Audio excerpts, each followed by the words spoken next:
hip hop, nerd shit, sports show, and a little bit of random fuck. Enjoy. Yo, this your boy Taylor. Black is the new black. This is your good brother, Jonesy. What's up, everybody? My name is Benjamin Anderson. We are now on the Rageverse Network. Black is the new black. Welcome to another edition. Black is the new black. So, without further ado, what's up, everybody? Welcome to another edition of Black is the New Black. It's your boy Benjamin Anderson. Taylor will be here later. Jonesy, introduce yourself. Here. It's your boy Rick James Jr. III, offshore the fourth Migo, Ricardo Jaime, El Trace, and a bunch of other mo shit, but you can call me him downstairs, here, there, and everywhere. Jonesy also works too. Him downstairs. Okay. Yeah. So without further ado, this is Black is the New Black. We do sports, nerd shit, hip hop, wrestling. A big chunk of the show will be wrestling because we just had WrestleMania. So we're gonna go through sports and nerd stuff. Even though we got some pretty big, especially Star Wars nerd stuff to get through. But we're gonna get through all that stuff first, and then we'll get into wrestling. So without further ado, sports. NBA playoffs starts tomorrow. The play-in games are tomorrow. So that is exciting. Lakers will be playing Memphis in the play-in. Play-ins, but you know what? Not Memphis, Utah. Not Memphis, Utah. Right. Yeah, because Lakers will be playing Utah. That's the whole thing. You want to go there or you want to work your way to there? What Rudy Gobert being? I don't like Rudy Gobert as a player. He's very. I don't like him as a player. He does not seem like a good one either. So yeah, I don't know him as a person. Yeah, I don't. But every time he speaks, I like him less. I'll say that. There we go. Maybe don't spread COVID around the locker room by licking people's belongings. Yeah, he did some weird shit when COVID started. That was enough for me. That's all I needed. Yeah. But yeah, so he has been suspended. He will not be in a play-in game, which they absolutely have to win to get into the playoffs. Yes. Yeah. Well, I think they get to play I think they are the eight. I think if they lose, they play another game. Maybe. I can't recall, but all I know is 5 players and 5 picks for Rudy Gobert in the year of our Lord 2000 in any year. It's some nasty work, boy. These poverty franchises. 5 players and 5 picks. Oof. Anything. 4 of which were number 1 picks. Yeah. Oof. That's a lot for Rudy Gobert. Yeah. Maybe don't punch your teammates, man. Fight in the locker room. That stuff happens. That's normal. We just don't see it on TV and stuff. But hey, man, you took a punch at this man on live TV. How's that helping y'all in the context of that game? How was punching your teammate going to help what was happening on the court? I don't understand. It was not. Yeah. You're not even good enough to do stuff like that. There's some guys that right, wrong, or indifferent can get away with behaving like that. You not them niggas. You are not on. Rudy Gobert is not that guy. He ain't him. He doesn't get to take sucker punches at teammates. Michael Jordan could do that to people in the Bulls locker room or courtside. Kobe could do that. Shaq, whoever was that guy on their team that's been that guy within the bigger context of the league. Rudy Gobert at no point in his career has been, we let you swing at a teammate and the organization lets it slide. Good. No. Yeah. So yeah. Draymond didn't get to just punch that guy. Like there was a consequence. He has said like what, 1, 2. There were consequences. Yeah. He's Draymond. He got fined. Come on, bro. Yeah, like bro. Yeah, come on, man. That was a wild. It was in training camp, so I think he was suspended through training camp. Yeah, like bro. That's crazy. But anyway, I think the Lakers are going to win that one with or without Rudy Gobert being there because last time they played them boys, AD had their entire backcourt in the goddamn perfect plex. Damn crippler crossface. So we'll see. We'll see. Yeah. What else do we have going on? There was a lot of fights this weekend. That was wild. We had that was crazy. Yeah, we had the UFC Israel Adesanya versus Alexander Pereira. I only saw one fight from the card. I haven't got a chance to sit and watch that card. Was it this it was only the main event. Yeah, okay, it was only the main event. Yeah. Izzy went out and did what he had to do, man. He redeemed his win. Redeemed his loss. So I think he might fight him again just to get that other loss back from kickboxing out. We'll see. It was ice cold, man. We'll see. He knocked that man into the shadow realm twice. Yeah. So we'll see. I don't know if they're gonna fight again, or at least not right away. I think they were talking about Pereira moving up to 205. So we'll see. I can see him fighting at that weight. Brian Mendoza sent Sebastian Fundora, aka the world's tallest lightweight nigga, to the Shadow Realm. Which I didn't see that fight, but I heard about it. I watched that one, and I will say this about Fundora, man. That guy surprisingly good at fighting in a telephone booth, considering how lanky and lengthy he is. Because most of that fight, I mean, most guys, I know you've seen Fundora fight before, so most of his opponents always try to, well, let's get in close. It's like it's as if his team only trained him for that fight, because immediately, which is kind of silly because the nigga's like 6'4". Right, so like use your length of distance. But I mean, Ben, he was sliding those uppercuts in. When you watch it, you'll see that's cool. He worked really died. Good, and then he died. Yeah, I said all that to say this. He fought a really good fight. He was dominating that fight, and then he died. Yeah. And when I say this man died, this dude got knocked. Like, you could see where the first punch that actually hurt him took him out. He was out on his feet. But that second one, when the neck cranked and the arms went stiff, I was like, damn, because he was tagging Buddy too. Like he slipped one of his punches, connected, and then didn't stop connecting. It was one of the craziest knockouts I've seen personally. Yeah, it was a great fight, by the way. Great fight overall. So we also got Shakur Stevenson. Oh, go ahead. Shakur. Oh yeah, I was just saying, like, for the people that are casual boxing. For the people that like to watch Creed-style fights, you will probably enjoy that one more than someone like me who likes, a little more. I like watching defensive fighters, guys that I like the beautiful science of boxing. I like a good slugfest and what's the next guy, but I also don't go out intentionally watching these to, catch a little CTE in progress. But as we're saying, Yoshino versus Shakur Stevenson. Shakur Stevenson jumped up a weight class for this fight, and at no point was he in danger of losing this fight. I will say Yoshino has a lot of heart. I give that man props. But as me and Ben were discussing off camera, I'm going to need y'all niggas to have a little less heart if you want to have a little more quality of life later on. I'm glad the referee stopped him when he did, because he let him work through it. He let him work through the haze of the punches he was receiving. He always got a chance to fight back, but at a certain point, I applaud the ref for calling it when he did, because he let the fighters fight. But he also did, the primary aspect of his job in protecting the fighters from themselves. But Stevenson had there was no point in which he was in danger of losing that fight there.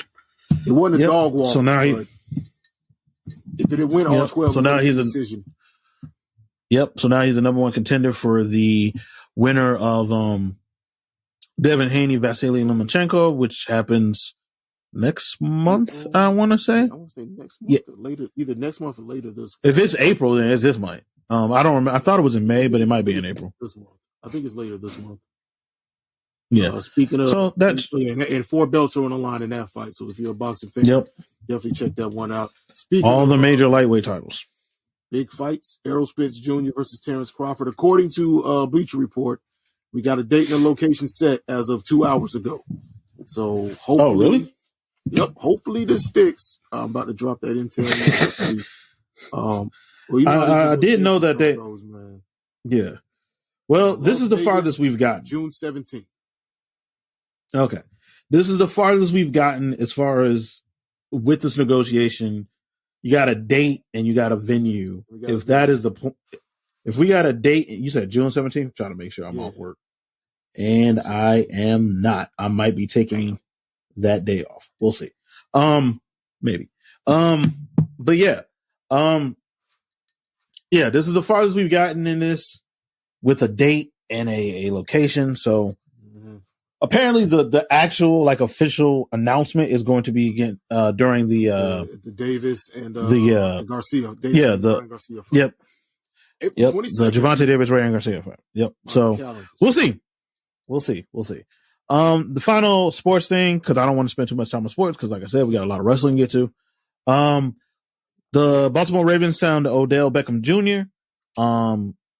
With the express understanding from Odell that Lamar would be there. And Lamar and Odell were hanging out yesterday with Lamar looking miserable in the club, Lamar being me in the club. There's a video. I've been places with this nigga. I can't even, y'all don't understand. Like, like we go to conventions and shit together, and I'm the friendliest out of three of us. Like a random stranger walking to me, like, hey man, what you checking out there? And he'll be looking at them like, none of your fucking business. We don't know you. Go away. And I'm like, hey, want to hang out with us the rest of the convention? And Ben will want to be fair. Like, why are you talking to this stranger? To be fair, it is not that I am rude. I have literal social anxiety. I hope it didn't come off that way. It's just, it's a tale of two different types of niggas. So he's never rude anymore, but it's, because I know him, I can very much tell, like, okay, actually, I'm doing too much for his comfort level. Like, I've been out to dinner with this nigga. I probably talked to the wait staff way too much for his comfort. Like, hey, just tell him we're fine. We don't need more bread. You don't have to ask them where they went to college and went to study. But if you see the video, they're at the club and Lamar looks like his social battery died. But regardless, I've been there. Yeah. So, so this was the express. Apparently, Lamar has been recruiting him, and with the express understanding that he was going to be the Ravens quarterback, which I always kind of thought was going to be the case, because like the Ravens aren't stupid. So, like, I was explaining to you play as hardball as long as you want. They're not actually stupid. Like, eventually, you're going to have you might not pay him $250 million. You're going to pay him a lot of money. The old head I was talking to yesterday at my wife people function. He was like, he's going to watch. They'll let him sit this year. I'm like, no, they won't. Because the thing they got the right to. The Ravens want to win. The Ravens want to win. The Ravens know they can have all this stuff in the media, but they know how much value he brings to that team. This is an MVP caliber player, like, period. Who's been doing it without the best offensive weapons on that offense and still cooking. Like, still cooking. The thing is, both sides are going to try to get the best deal that they can get for themselves. Like you were saying, there's going to be a little hardball play, but when it's time to go to training camp, when it's time to lace up the cleats, when it's time to run the bag, money going to be made. And like I said, even if Lamar doesn't get it from the Ravens, which I highly doubt, I can almost guarantee you he's going to get something that he's comfortable with. Like, him sitting is a non. I can't see that, because if the Ravens refuse to match the deal, let's say somebody does pay that $250 million, then okay, they were going to match it. They can say we're not matching that. They're going to probably match it, but let's say they don't, Ben. Yeah. He's still going to make his money and go play somewhere else.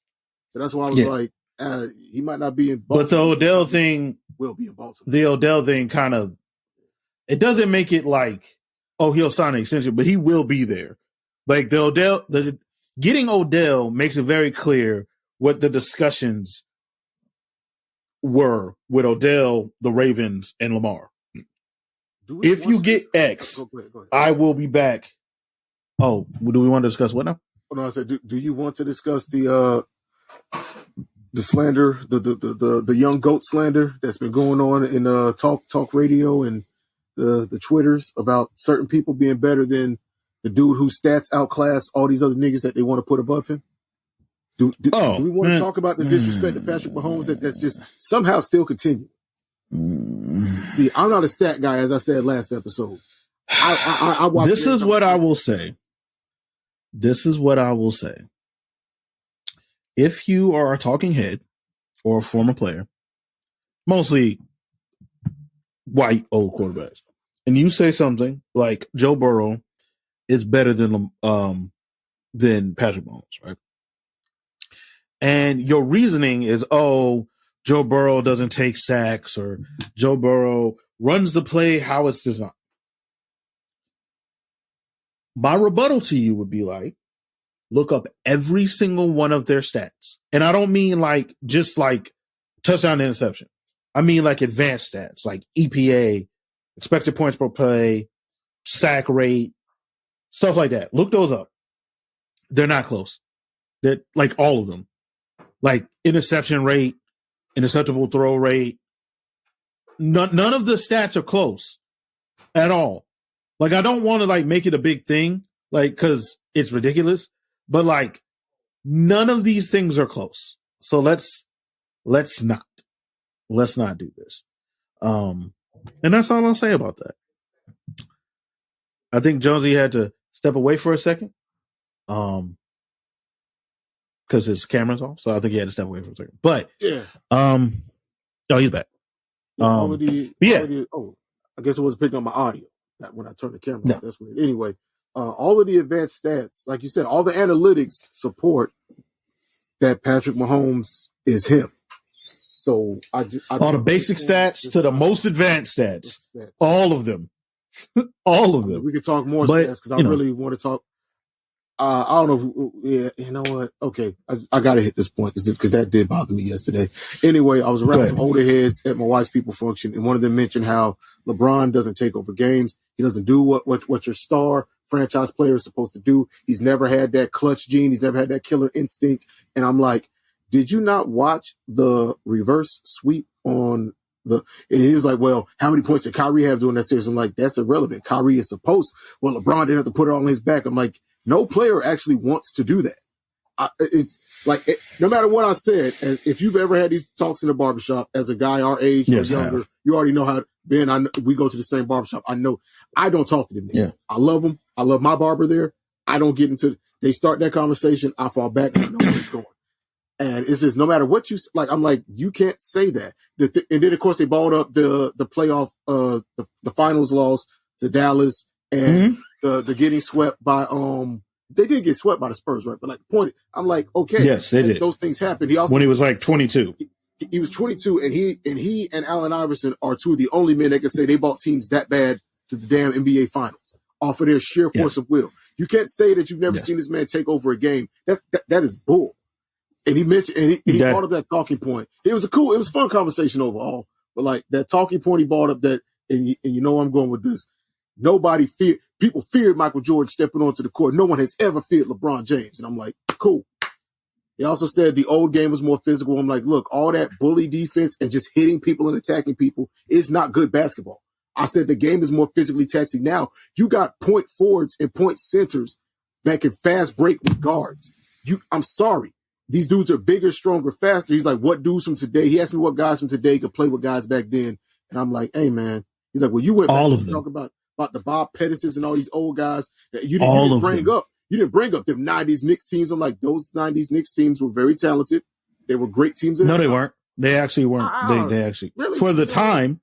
I said for the time. At their Patrick Ewing and John Starks, Art King, all them guys. Like, great players.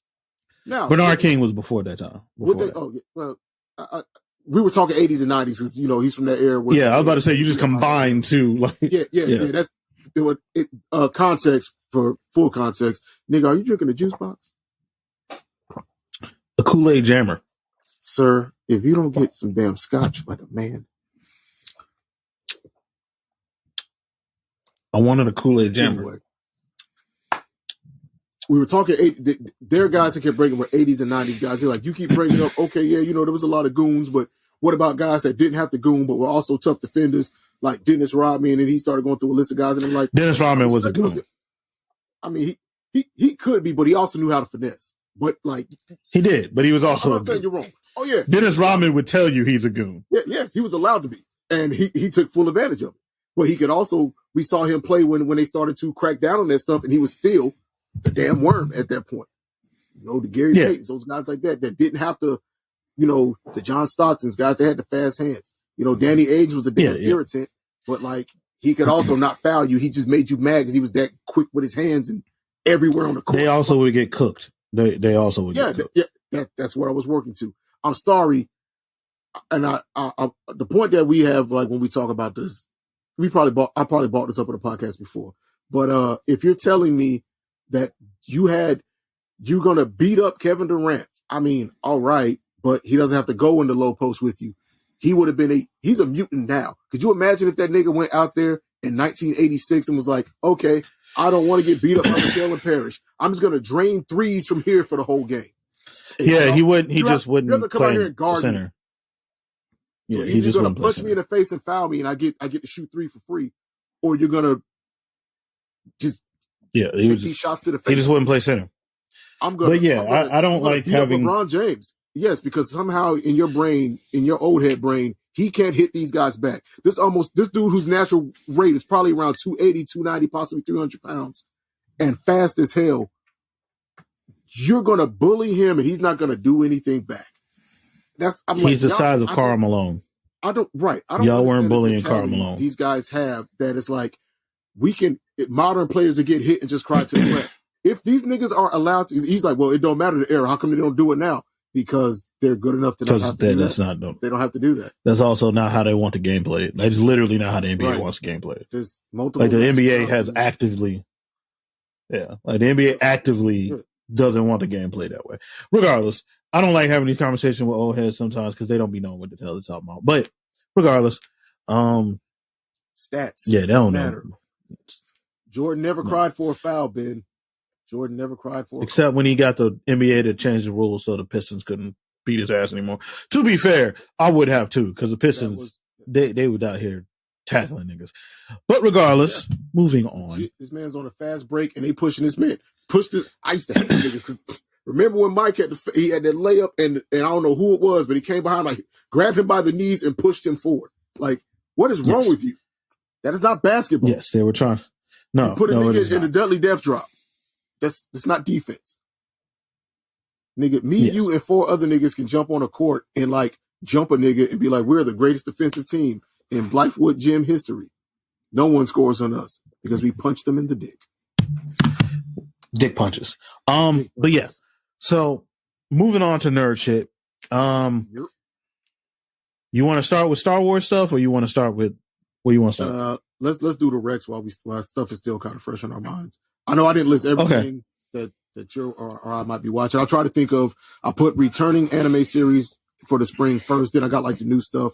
So for returning series, we have new season of Dr. Stone. By the way, I know I hit Ben up about this over the weekend because I thought I was tripping. I was not. Apparently, I missed a whole Dr. Stone movie that came out that bridges between season 2 and season 3. So definitely check that movie out. I think it's called Yusui. But check that out before you start season 3. Demon Slayer is back. They're doing the Swordsmith Village. Sword Village art. Yep. There's somebody that you see in first episode. Ben, I will talk to you about that off the cast or off the live because I got theories.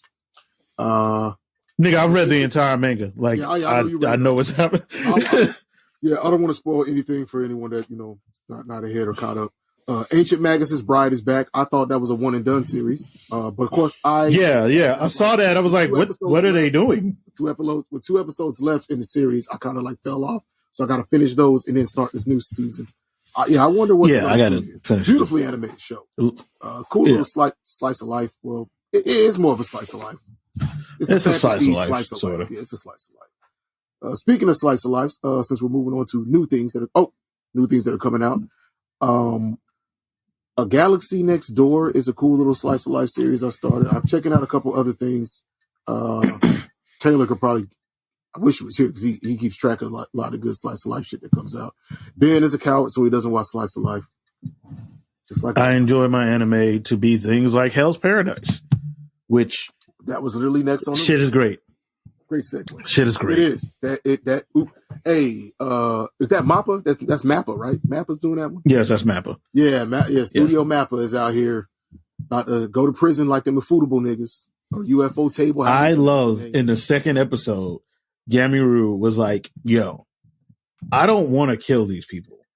And they were like, but you have to, or they're going to kill you. And he's like, well, I guess I'll just kill the fuck out of them. Time to smoke these niggas back. Like, I'm not just going to, I told my wife I'm ripping out throats with my teeth. I'm ripping out niggas' throats with my teeth. Spearing niggas with my bare hands and pulling out organs. It was great. Grabbing people's organs and squishing them inside of their bodies. It was great. Yeah, I enjoy this show. If you need something to fill your void of ultra violence, now that Chainsaw Man is working on next season, Hell's Paradise is the one. I'd heard about this about the manga. Then I heard that there was going to be. I never read the manga. I'm gonna just watch the anime. Me either. I was like, it's part of something called the Dark Trio. If people remember the big three, which was what was the big three? Dragon Ball Z, One Piece, and Bleach, right? Yeah, Dragon Ball Z. No, Naruto, Bleach, and One Piece. Oh yeah, not Dragon Ball Z. Yeah, Dragon Ball Z was way before them. Yeah, Naruto, One Piece, and Bleach. Apparently, and I don't think this is on purpose, but Shonen Jump essentially made another big three, but it's called the Dark Trio, and it's Jujutsu Kaisen, Chainsaw Man, and Hell's Paradise. Because they're all like hyper violent. They're all shonen, but they're hyper violent shonen. They're all pretty well written. Jujutsu Kaisen is a bit long winded. I don't know what I don't think. I fucks with it. Yeah. I can't wait till next season of Jujutsu Kaisen because we get to see young psychopaths. Gojo is crazy. Like if people didn't realize that, Gojo is a sociopath who does a very good job. When he's like, I could just kill the entire ruling council, but I'm gonna give them niggas a chance to do right. He meant that, and he could. He literally could walk in that room and kill everyone in that room who are the best fucking jujutsu masters sorcerers in the world. Yeah, like that's what they call it. He could have killed every other sorcerer in that room as light work. And nigga was like, Gojo is wildly powerful. I'm gonna chill this. He is a ridiculous character. Yuji, also wildly powerful. You just haven't seen it yet. Itadori Yuji. Yeah. So we're gonna get Shibuya Right? Yuji's dad? No. No. Fushigi. We're gonna see Fushigi's dad, right? Oh yeah. We're gonna see Fushigi's dad. Word. Okay. And he's gonna make figures I put in the. But if I start Ben, I'm not gonna stop, so I'm not gonna start because I almost bought a red hair Shanks yesterday too. I was like, damn. Oh. We also got Heavenly Delusion. Which, that is a dope. I like the first episode. I like the concept of that. I like the first episode. I like the concept. I like the first episode. You want to give the elevator pitch on that show? Because we're just dropping names. It's kind of like Promised Neverland. Yeah. That's a good comparison. I'm trying to think of the best way to describe it. Set in a dystopia. So we get to see two sides of this post-apocalyptic world. We get to see like the apocalyptic world outside of this kind of safe haven place. And it's like two boys and two main characters there's three really. But the one main character lives in like this very sanitized, safe haven type of society. Almost like from The Giver, I would kind of describe it like a very, very sanitized, organized, structured, that whole thing. Then on the outside world is basically everyone surviving a slightly less rapey version of Cormac McCarthy's The Road style world, where everyone is just turned into roving bands of bandits and cannibals and monsters. If that doesn't sound like your jam because it sounds too bleak, it's almost... The show is animated in a very non-bleak way, if that makes any sense, which kind of adds a layer of discomfort. But I really enjoyed the first episode. I'm looking forward to see where it goes. Witch from Mercury is back. We got more Gundams. We got more Gundams and school kids and horrible geopolitics and all the good things that make Gundam, plus school life. So if you love Gundam for to make you cry like Zeta Gundam, but you also want to see some kids freaking out about dates or tests, and by tests we mean violent Gundam fights. Yes, where someone may or may not die. Yes, there's also terrorists that are now at the school, And by terrorists, I'm not like exaggerating and using it. They're actual terrorists, but they're terrorists for Earth. So maybe they're just freedom fighters. You know, who knows? It's Gundam. Morality's gray. Check it out. Violence, robots. Gray morality. Love. Gray morality. Yeah. Mashle has finally gotten an anime adaptation. I have been looking forward to this. I almost started the manga, and then I heard that the anime was coming out. So I really like the first episode of Mashle. It's a shonen that's shonen. It's Harry Potter meets One Punch Man, basically. Except the twist is... Yeah, I'll check out Mashle. The twist is the Harry Potter character he can't use magic. He's just real strong. Freaking strong. It's probably going to turn out that that's his magic, that it's some physical augmentation or something. I don't know. But it's cool. On some Rock Lee shit.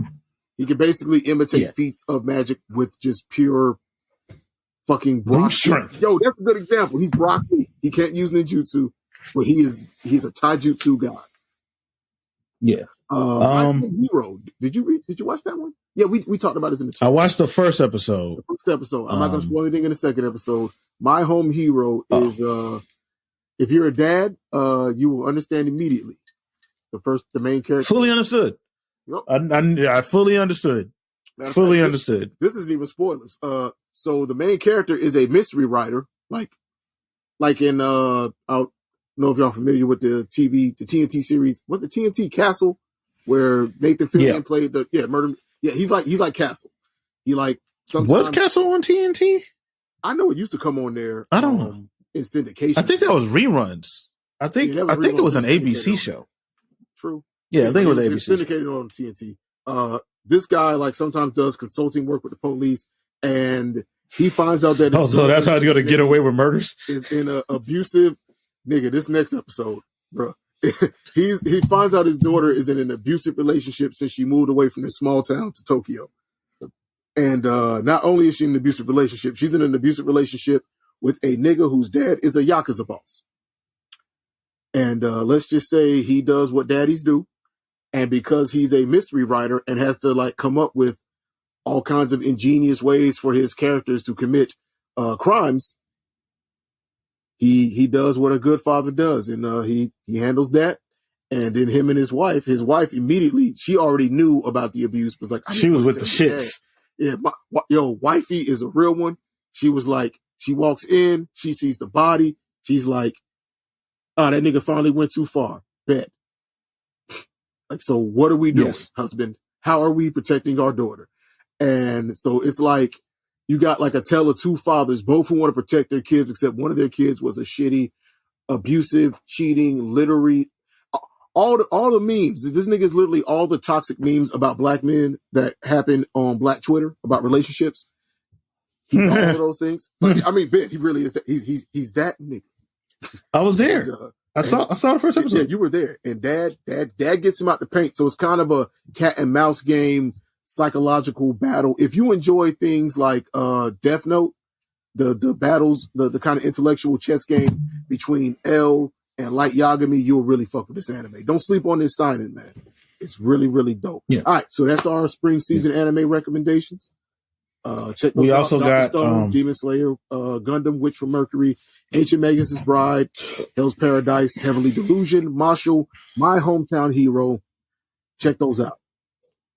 Yep. The new DC. Man. Yep, we got a Blue Billy trailer. With Jaime Reyes. I am excited. I am too. I love that. I would pull out my action figure of Jaime Blue Beetle, but I'd have to dig through boxes of things. I'm a nerd. He looks cool. There was cool stuff that happened in the trailer. Great casting. I'm interested for Jaime, man. I like that they cast buddy that I don't know how to say his name. I think it's Chocho or Cholo. I don't know. I'm not sure. It's XO. Yo, shouts out to you, my dude. You're a very talented actor. I love everything I've seen from him in Cobra Kai was great. I'm so glad he's cast as I didn't know he was cast as Jaime Reyes. He really can pull off kind of like, because in the first seasons of Cobra Kai, he was kind of the nerdy guy and getting picked on and put upon. There's really never saw a single episode of Cobra Kai. Really? Damn, check it out, bro. It's good shit.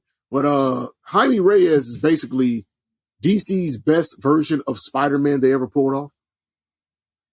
I don't know if you read you read some of the yeah, I've read some. Yeah.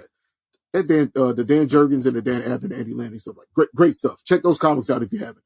But like basically that was them doing Spider-Man, except the twist with their Spider-Man is that his family actively knows that he's a superhero, and so there's not that whole, and his like closest friends. So it takes away that whole trope of I must hide this from my family and protect them. Like when he tells them like, yo, you got to leave the house, they know what time it is. So like some would argue that takes, but that doesn't actually take the tension out of the stories, because a lot of the times they're like, most teen superheroes families know who they are these days now. Miles in the comic, his family knows. Yeah. But like that Kamala's family knows. That didn't used to be the norm. Yeah. Like, when we were growing up, they still had the secret identity trope thing as really popular. Yeah. But anyway. Yeah. But yeah, I'm hyped for it. I did not get offended with the Batman is a fascist line in the trailer, because he literally is. Most superheroes are, if not fascists, have fascist. When you are acting as an extrajudicial, go ahead, Ben. Like when you are acting in an extrajudicial fashion, you are a fascist. That does not mean that he is a bad person. No, see, people get that twisted. Yeah. Also, Batman literally one time created Brother Eye. So yes, Batman kind of fascist. Batman does all sorts of shit that is fascist all the time.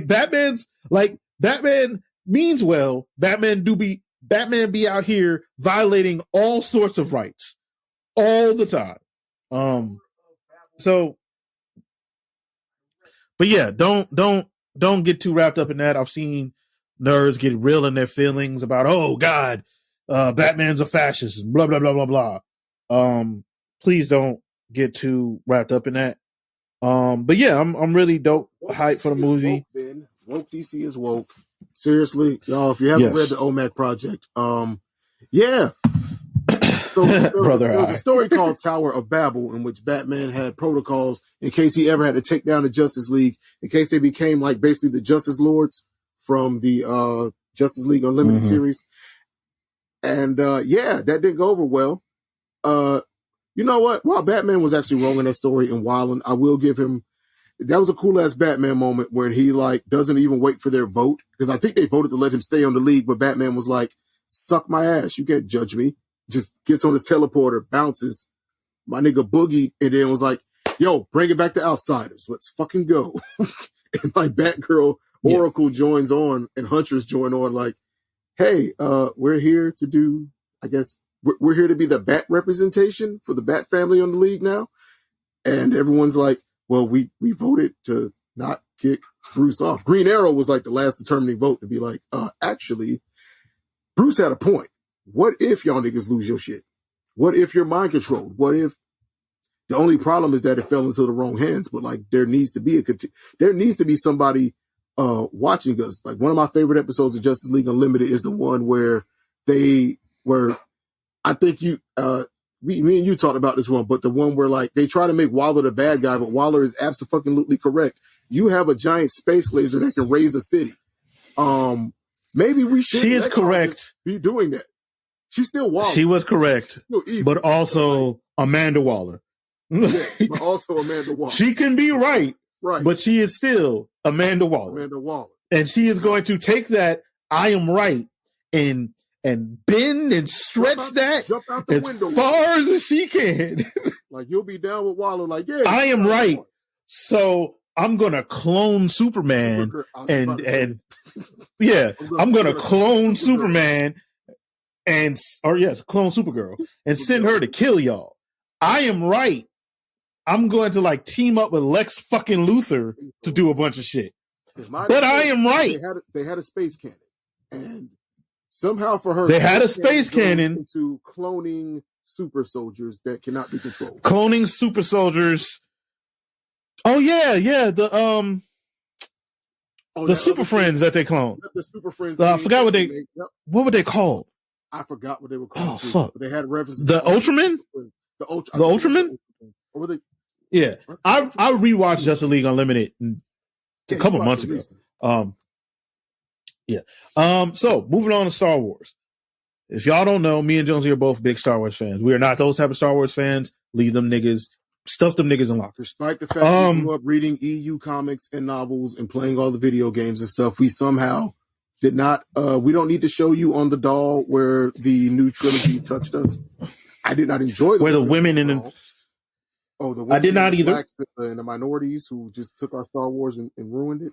I did not like them either, but I do blame the fans somewhat for why I don't like them. Because the fans acting like bitches made them change a lot of what they were trying to do. They brought back JJ, and his movie had no connective tissue to however you feel about Last Jedi. You can't just pretend that movie didn't happen and do some other shit on the last one. But they did. Also, Finn was supposed to be a fucking Jedi. And y'all motherfuckers ruined it. But that's we gave you Mace Windu. All right, Ben, they made it up to us. They gave us a random Jedi who, by random, we know who that nigga is, Ben, but according to the internet, the random nigga that saved Grogu was just some diversity act. Okay, know what? Fuck it. Let's actually talk about that. I hate you niggas. I hate y'all so much. I want y'all to go away. We didn't even got into the announcements. I know. No, I've been holding this take for at least a year and a half. I know. I'm not gonna cook because we got bigger fish to fry, my brother. But you people don't even deserve this era of Star. You don't deserve any of this era of pop culture we're living in. We're getting an Ahsoka TV show with Grand Admiral fucking Thrawn. And fucking Dark Jedi and shit. Played by Mickelson. With Dark Jedi and shit. And these motherfuckers are like, ooh, I thought they were going to do some shit. They didn't tell you they were doing any of this. Well, how come they let Also, guys, the Worlds Between Worlds has nothing to do with time travel. Has nothing to do with time travel. I read the comments. But it doesn't. But it has no. So, because I've seen this theory a bunch of times. Yes, Ahsoka seems to be looking for the world between worlds. Does not mean it. It basically means she's looking for Ezra. Y'all motherfuckers is out here talking about she gonna retcon the new trilogy. I need y'all to go touch a pussy, just a single pussy, consensually. Hey, look here. We're open to all lifestyles here, so if you want to just touch some get some bitches. And as we always say here at Black is the New Black, bitches are genderless and sexless. Whatever your preferred type of bitch is, please go get one. Please go get some bitches. Get all Jesus Christ. I will find some anyway. You stop to talk about the announcements. Yes. Please. Or just don't fucking watch it. Just don't fucking watch it. We getting all sorts of cool shit. Hey. We got the Andor series. We got Mandalorian. We're getting Ahsoka. We're getting a second season of Visions. We got all that extra Bad Batch stuff. Got all that. Jeez. Okay. So, speaking of which, without further ado, announcements. I got the list here. Let's see what's going down. All right. So, boom. First off, you mentioned Visions. So let's talk about Visions Volume 2. I also love that, just pointing this out, there's an image from right there, but that is taken directly from one of the Star Wars Visions comics. They've only made 2 so far. They're all done in black, white, and red. And there is a issue that basically is a homage to Afro Samurai, and it is technically about Mace Windu surviving his fight with Palpatine. It is dope as shit because, again, it combines Afro Samurai and Star Wars. I can't wait to see how they animate that episode because I wish that Visions was great. I can't wait to see what they do with the next season. Mace Windu had survived his fight with Palpatine. We don't know that he has it because the new canon, we can put that in the new canon that he did. They could. He'd be wild old by now. So this isn't for me, but Star Wars Young Jedi Adventures, you know what? Let those kids enjoy. Oh, for kids, yeah. So it's about Yoda training some Padawan during the High Republic era. So that should be fun. It's going to be CGI animation. Of course, we just mentioned. I'm probably going to watch it. Ahsoka will be having her own show. Dave Filoni is going to be, I think, helming that one. Hayden Christensen will be around as Darth Vader doing that, which is dope because he did a really good job in Obi-Wan. I wasn't big on Obi-Wan overall, but Christensen did the damn thing. in Obi-Wan. Obi-Wan was unnecessary. Like, it was generally unnecessary. Yeah. It was fine. It did so much cool shit, though. It did so much cool shit. It was generally unnecessary. We got Menace Vader. I've been begging for Prime, in his prime, fucking Menace Vader because niggas don't understand. One of the things, read EU fiction or read comics, why Vader is such a big deal. The movies don't really. Boba Fett. Vader is in the movies. Vader's the nigga smoke demon. Vader is Black Air Force energy incarnate. The entity. That is what he like. Because like when you see him in the movie, when you finally see him in the original trilogy, he's older. Yeah, he's older and not calmer, but just generally like they didn't have the ability to do what they have now. Character like right. Obi-Wan, dog, when he walked into the fucking where that shit was launching and casually was like, yeah, stop. Vader stopped the starship. Anakin can't even do all the Force stuff no more, and Vader just put a hand out. Yeah, I'm stopping that. Yeah, what? Yeah, like it's funny you mentioned that because midichlorians are still fucking canon, unfortunately. Yes, they are. Midichlorians are 100% fucking massively depowered. But to massively that, like because he lost a bunch of physical body. Yeah, he's massively depowered.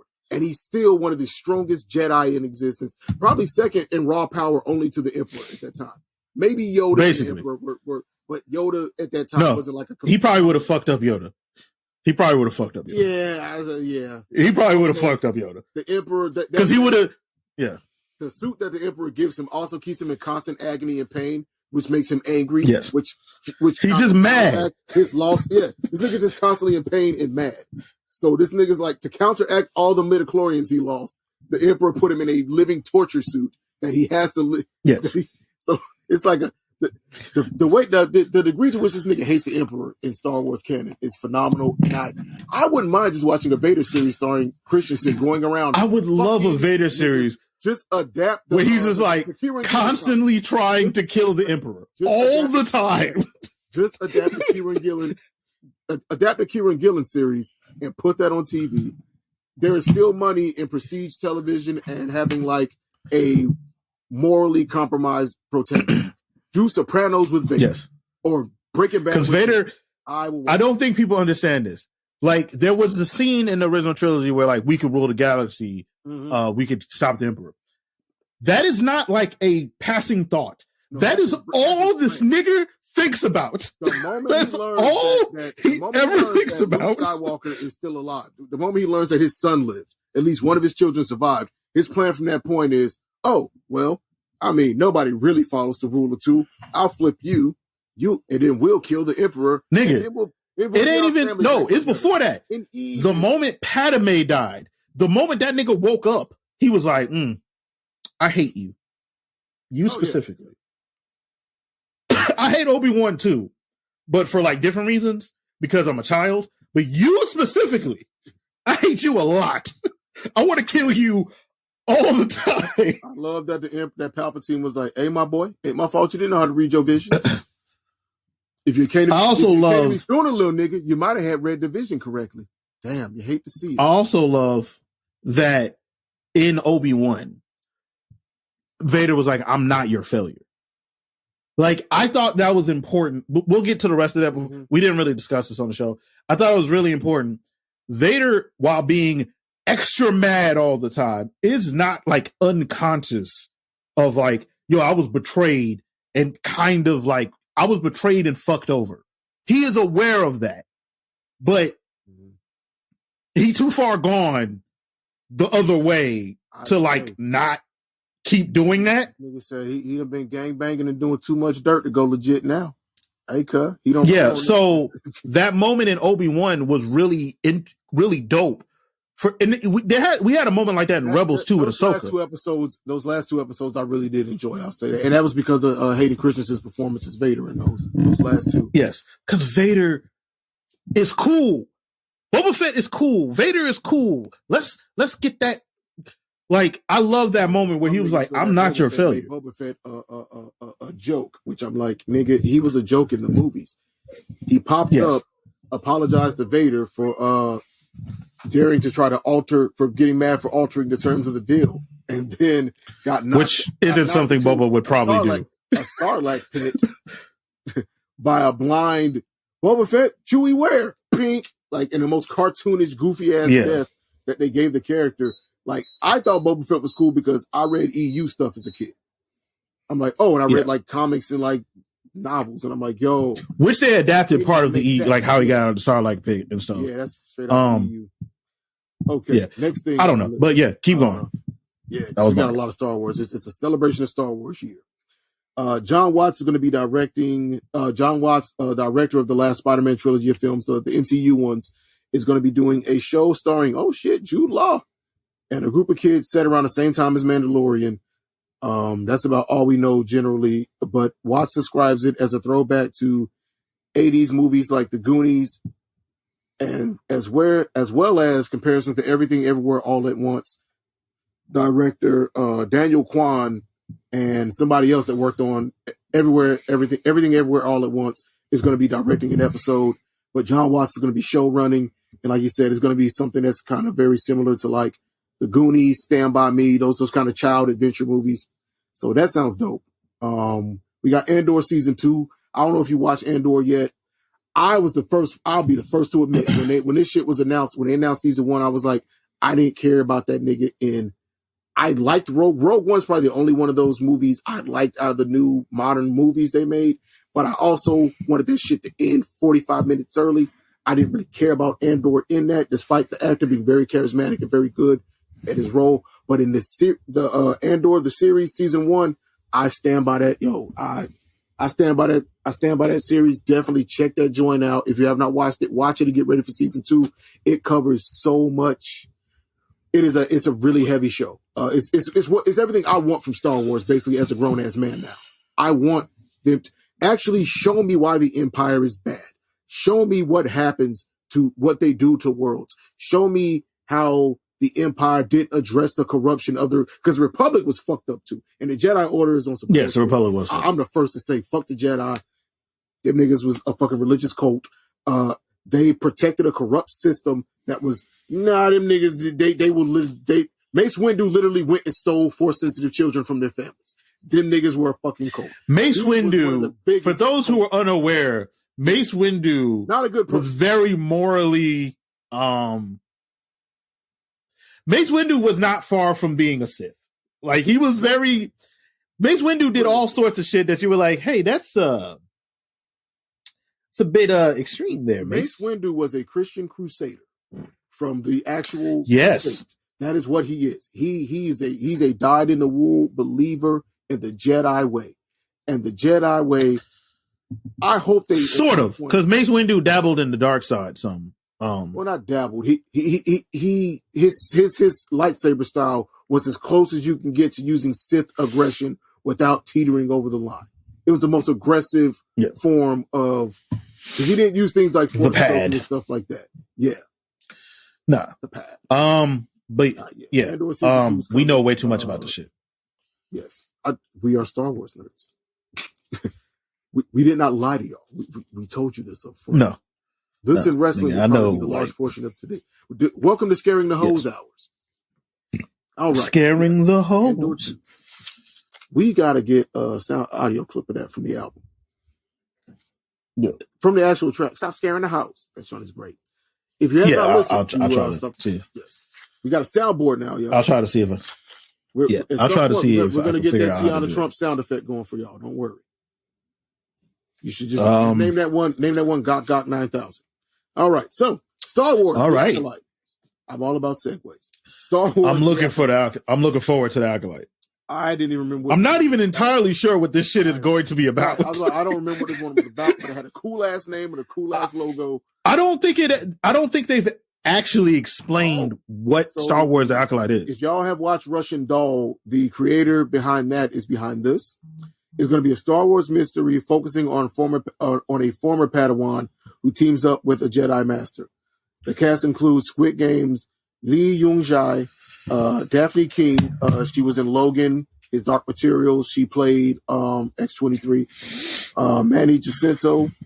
He was in Nine Perfect Strangers. Dean Charles Chapman, Game of Thrones.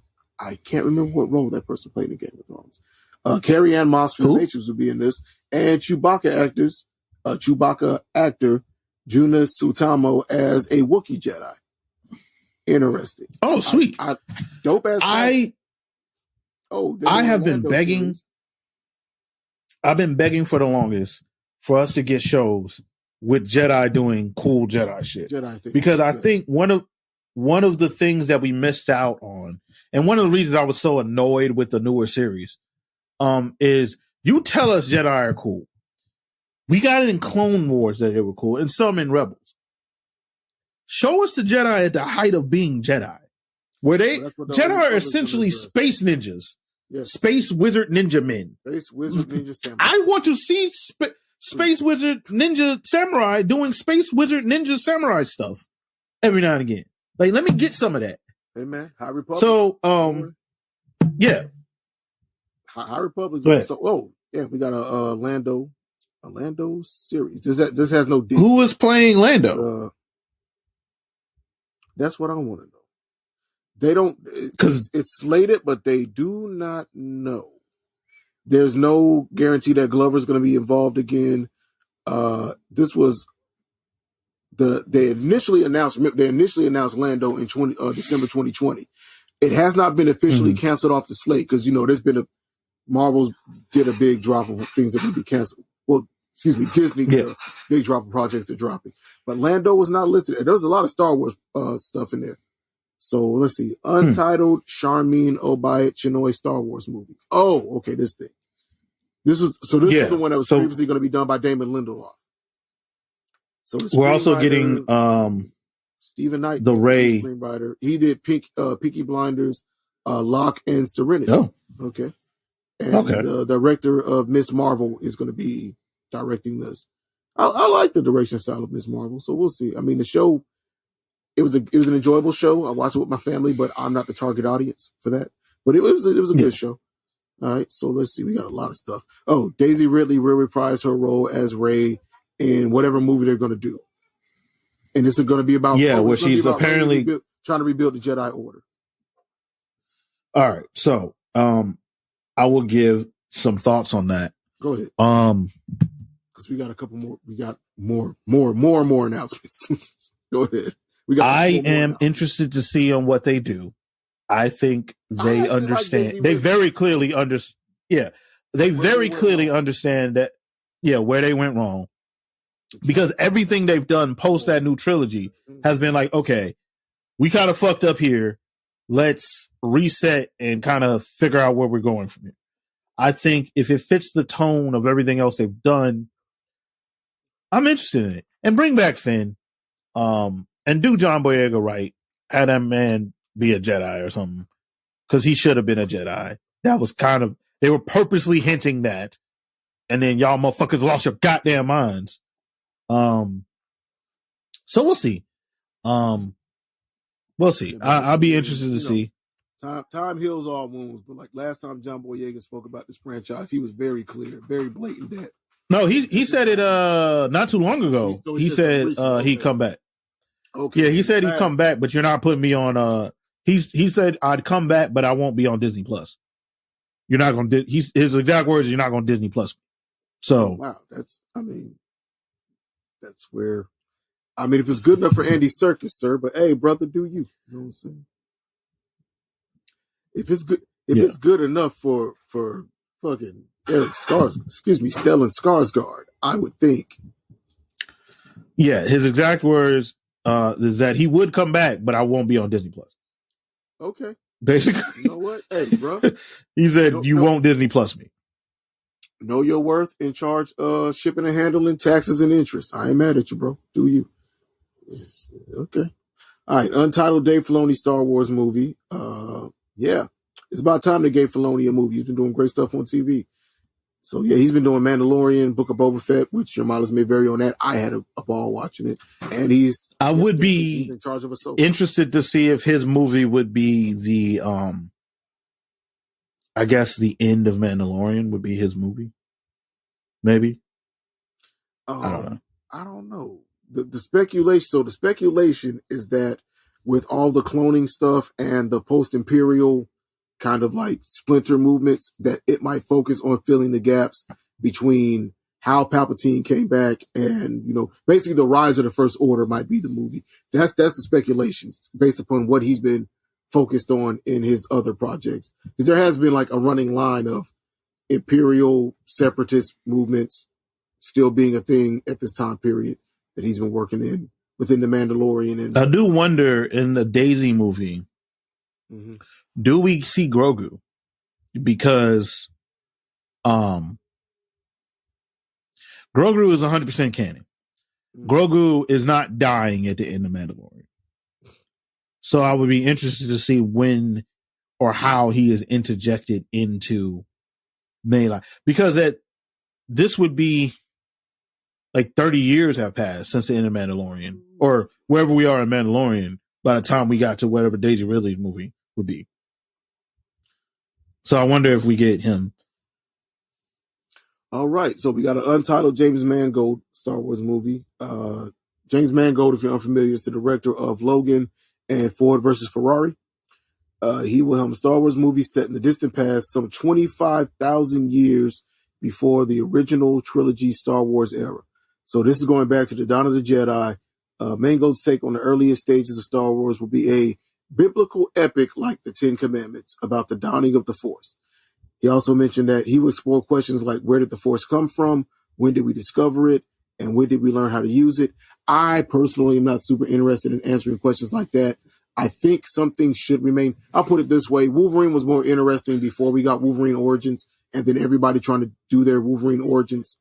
But I'm open-minded. I like Mangold as a director. I'll see where that goes. Those are some interesting questions, but I don't want super definitive answers. We also because that's how you get midichlorians. That's how you get. We also kind of, and if he's going back to like when there were tribes. Well, we know in the EU, we don't know in proper canon what the answer is going to be now. Right. I wonder if they're going to go back to tribes and when they were using fucking like katanas, because that was literally a thing. So I wonder if they're going to do that. Untitled Taika Waititi Star Wars movie. Some people are over his directing style. I enjoyed Love and Thunder and Ragnarok a lot. I like them better than either of the first two Thor movies Marvel did. I don't mind his directorial style. I like comedy. I think there's a lot of comedy to mine in Star Wars. But also, I think dude can actually pull off more serious stuff if he wants to. So, like, we'll see. Matter of fact, it said that his movie is set to be the next theatrical Star Wars movie. So we'll see what kind of tone he sets. We will see. Yep. Sean Levy's Star Wars movie. All they know is that he's doing one. They don't know anything about it. His only statement is that he hopes it will have a big heart. Take from that what you will. Hopefully he gets all the heart he wants in that movie. Yeah. So that's the big Star Wars dump, basically, that went down. Yep. All right. So I am excited for all of it. Yeah. Well, not all of it. See where they go with it. I'm open-minded to all of it at the very least, even if it's not like my bag, yeah. I'm open-minded to all of it. I'm kind of not over talky, but over talk. I hope it's not like Ragnarok. Or not Ragnarok. I hope it's not like Love and Thunder. Fair I don't hate those movies, but I want more flavors. I get what you're saying. You can't eat the same. You can't eat, chocolate ice cream every day. There's a level of goofiness in those movies that, while fun is like, okay, we can roll. Like in serious moments, not everything got to be a joke. I don't know. You don't have to undercut serious moments with jokes or, There's a lot of that. There's a lot of that. Sometimes you need to let dramatic tension sit without. It's okay for people to be uncomfortable. Basically, let moments sit in these movies. And that is a big Marvel Studios, Disney at this point kind of thing. And I do hope that there's very much. Of course, you don't get that in Andor, but like And it was also No. directed by Ryan You don't Coogler. get that in Mandalorian. It depends on what they're doing, but Yeah, what episode? Marvel has kind of very much fallen into the, and maybe we get less of it as we go into this new trilogy, which I am interested in what they do, because there's a very good chance they are going to recast Jonathan Majors. So I'm very interested to see what they're doing with that.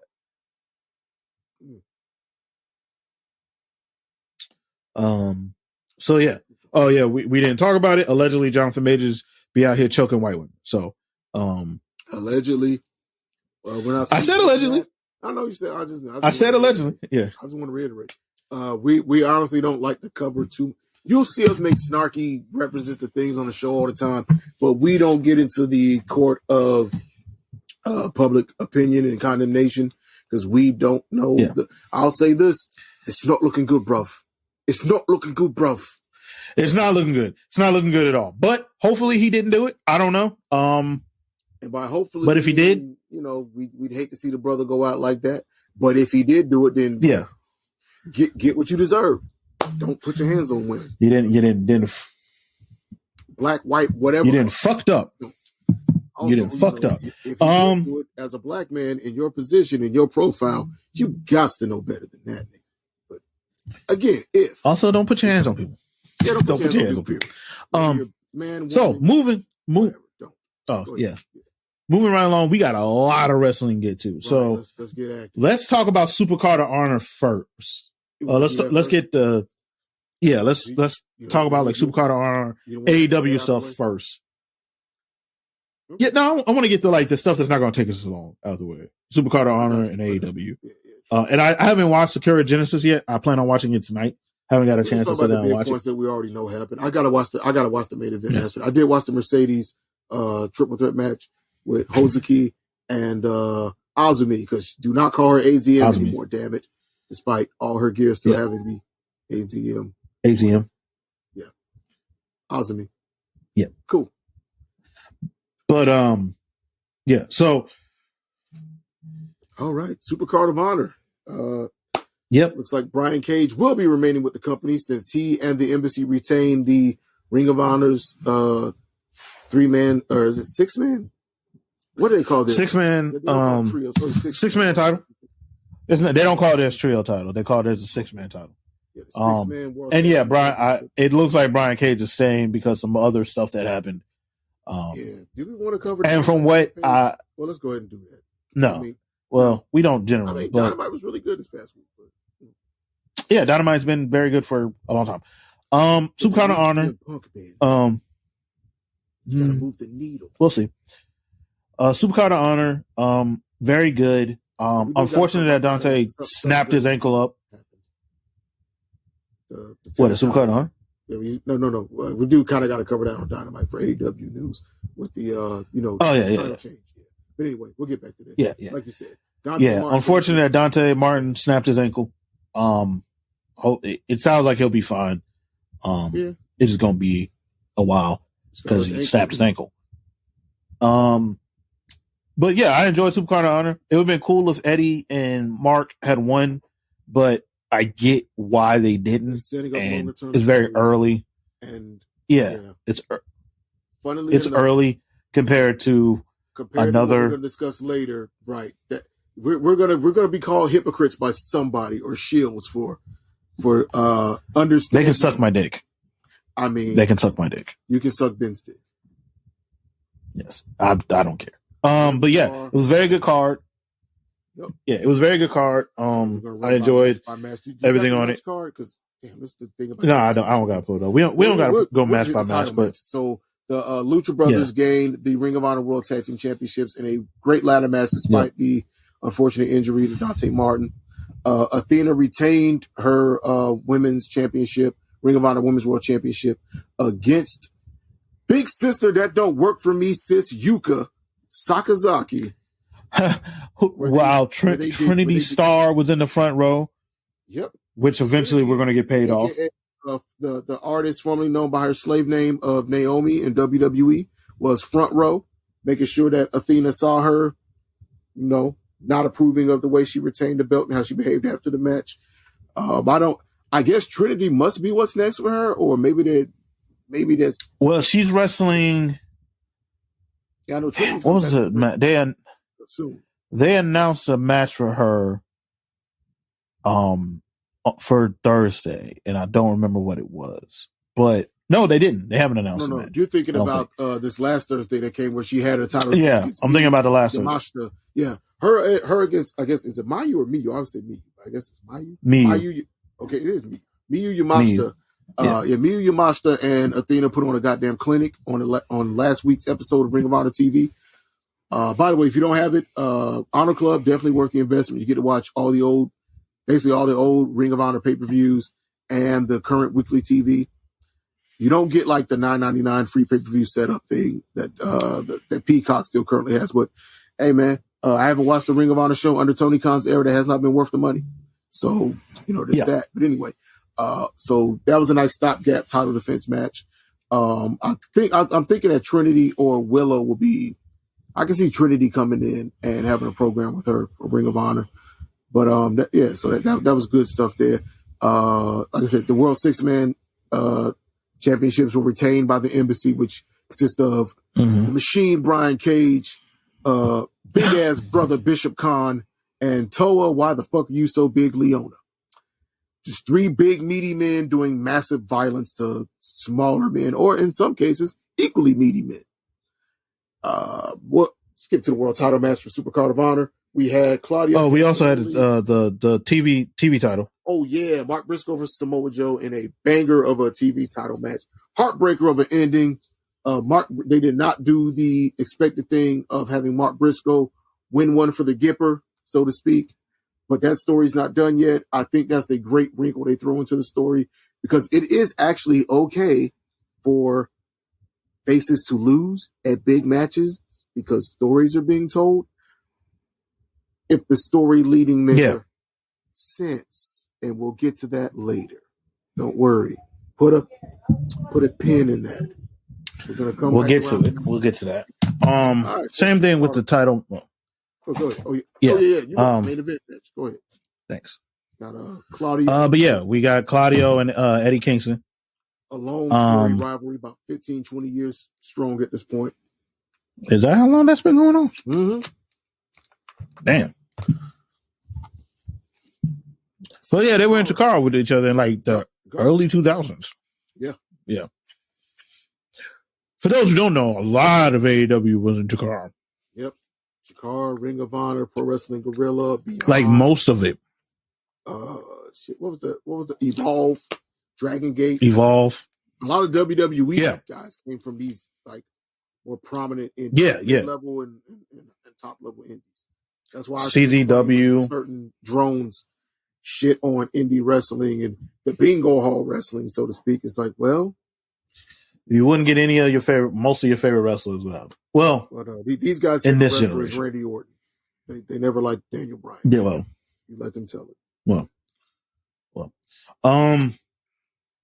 Dynamite has some really cool stuff. We got FTR re-signing, who apparently reportedly have been re-signed since November. Mm-hmm.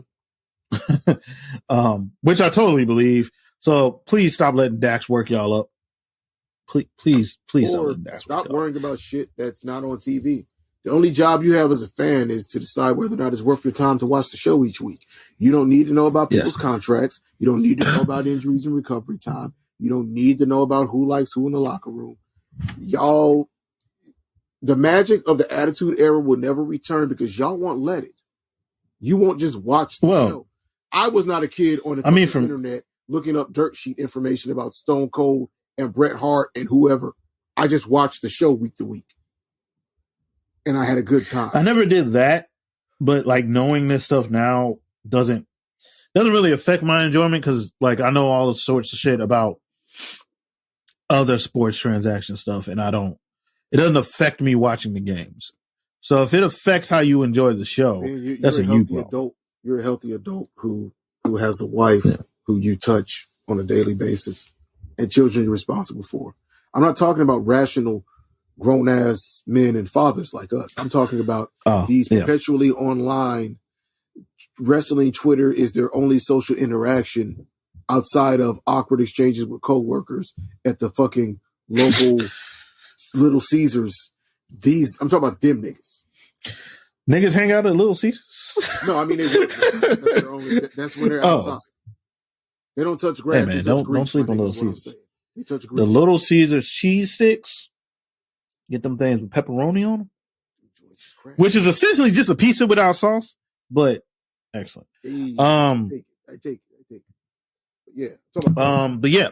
Enjoy the show. But yeah, we had the really cool intros. And the Guns Mini-Men entrance was great. Yeah. I thought it was funny that Austin Gunn very clearly stopped himself from saying nigger. He did not drop any of the niggas on the track. He very clearly got to wish death upon me, blood in my eye.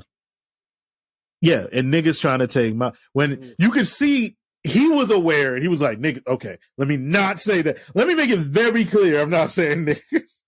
But yeah, they looked like stars. Water spit at the first when the first nigga dropped, he took a swig of that water and yeah, that was cool. Like that's what you want. They look like stars. That I'm imagining that song was wild expensive. But they look like stars. Definitely because you got the moment you wanted out of it. World Trios Tag Team match was also on the show. The Best Friends. Yeah. Trent is so damn underrated as a worker. But anyway, I just want to get that man his flowers. Trent's fucking great. Anyway, the Best Friends and Orange Cassidy faced off against versus House of Black. House of Black, who I hope are the forever champs until there's time for someone logical to beat them because they are cooking. We're also going to be getting, coming out of Battle of the Belts, we're going to be getting Buddy Murphy versus Orange Cassidy coming up on this week's Dynamite, so 2 days from now. Did Buddy Murphy wrestle him or did he wrestle Buddy Matthews? Excuse me. Who did Buddy Murphy? Buddy Matthews. Yeah, Buddy's going to wrestle Orange Cassidy. Who did he wrestle for? No, who did he wrestle Orange Cassidy already? Or who am I? Or was it Darby? He wrestled Darby.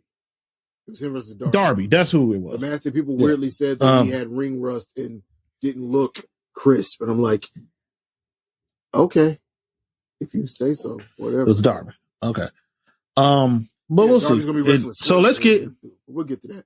Because there are things that happened on that. I guess we do need to cover on Rampage and Battle of the Belts from last week. All right. So Rampage, we had our main event of Julia Hart versus Anna JAS. Because they're still seeding that whole rivalry between the Jericho Appreciation Society and House of Black. So that was a nice. I like when they keep you don't got to do it every show, but it's good to keep those threads moving. But you got to, honestly, as much as they do it on Dark and Elevation, because of a certain person in the fan base, you do need to put this stuff on your televised shows. Something being built very well on Dark. There have been examples of that happen, but people don't watch the YouTube stuff as much. And as far as they're concerned, if it don't happen on Dynamite to these specific people, it don't matter. But they're also kind of disingenuous. That's a whole another conversation unto itself. But anyway, Rampage was a pretty solid card. Some good matches on there. Trying to think what the opener was. Opener was Hook versus Ethan Page in the SCW rules match. So basically just a hardcore match. Anything goes, but Payne had to be in the ring. Hook handily defeated Ethan Page, who I think would make a great mid-card champ for the company, potential world champ in the future. I'm a big Ethan Page fan. Hook has been doing a good job of selling. That was one area that we didn't get to see him do a lot of during his initial push. And he's been doing a damn good job of working from underneath in his matches now. He's not just out there squashing guys. I would like to see Scorpio Sky come back and maybe work a program with Hook too, or reunite the Men of the Year. It's probably time for the whoever the firms owning like other people's contracts to end. I honestly don't think the firm needs to stay around for much longer, but we'll see. You can always find something to do with a faction because much like New Japan, AEW is a faction. You can be in a faction, but I like that personally. It bothers. Yeah, I don't mind that. Or it bothers some niggas on Twitter. Good luck with that. Because WWE. Well, we'll get to that in a minute. Right. What else was also Swerve now owns the embassy. 51% controlling interest in the embassy. They are his new heavies, and I think that's a hell of an upgrade. Hey, let Parker Boudreaux and Grandin Graham or Trench, his wrestling name, let those guys work dark and work some Ring of Honor stuff. Well, they're both hurt. Oh, yeah. What's called? He did get hurt. That is right. Trench got hurt, and then Bordeaux got hurt in the match. I thought Trench was just on TV to like further the angle. No, Trench was hurt. So Trench was hurt, too. And Boudreaux got hurt in the match that wasn't very good because Boudreaux isn't very good. I see the vision, but he definitely needs more polishing. If he can combine I see the vision. If he can combine it, but it's like with his look and his size, you got something. Yeah. But you got to be patient. That's one thing I will say about AEW. Anna Jay and Julia Hart, you could tell where they were working with a script during the match. You could tell neither of them knows how to improvise yet. They don't know how to call it in the ring. Yeah. So they still need to work people with greater experience levels. But it was not bad. And I do think you have to, so I'll put it this way. If we're going to watch a young company, this company's literally about 4 years old coming up. If you're going to do this, then you have to give these people the time, the space, and the grace to develop into their roles. I personally love watching talent develop. Like for example, we watched Velveteen Dream go from that first we watched him go from Patrick Clark to the initial version of Velveteen Dream, interrupting Shinsuke Nakamura with a go nowhere promo, to being a guy that we were actively rooting to be called up to the main roster and potentially get a world title run up there. I enjoyed. Unfortunately, Velveteen Dream. Yeah, then Bag was fumbled. It's Velveteen Dream. Weirdo behavior.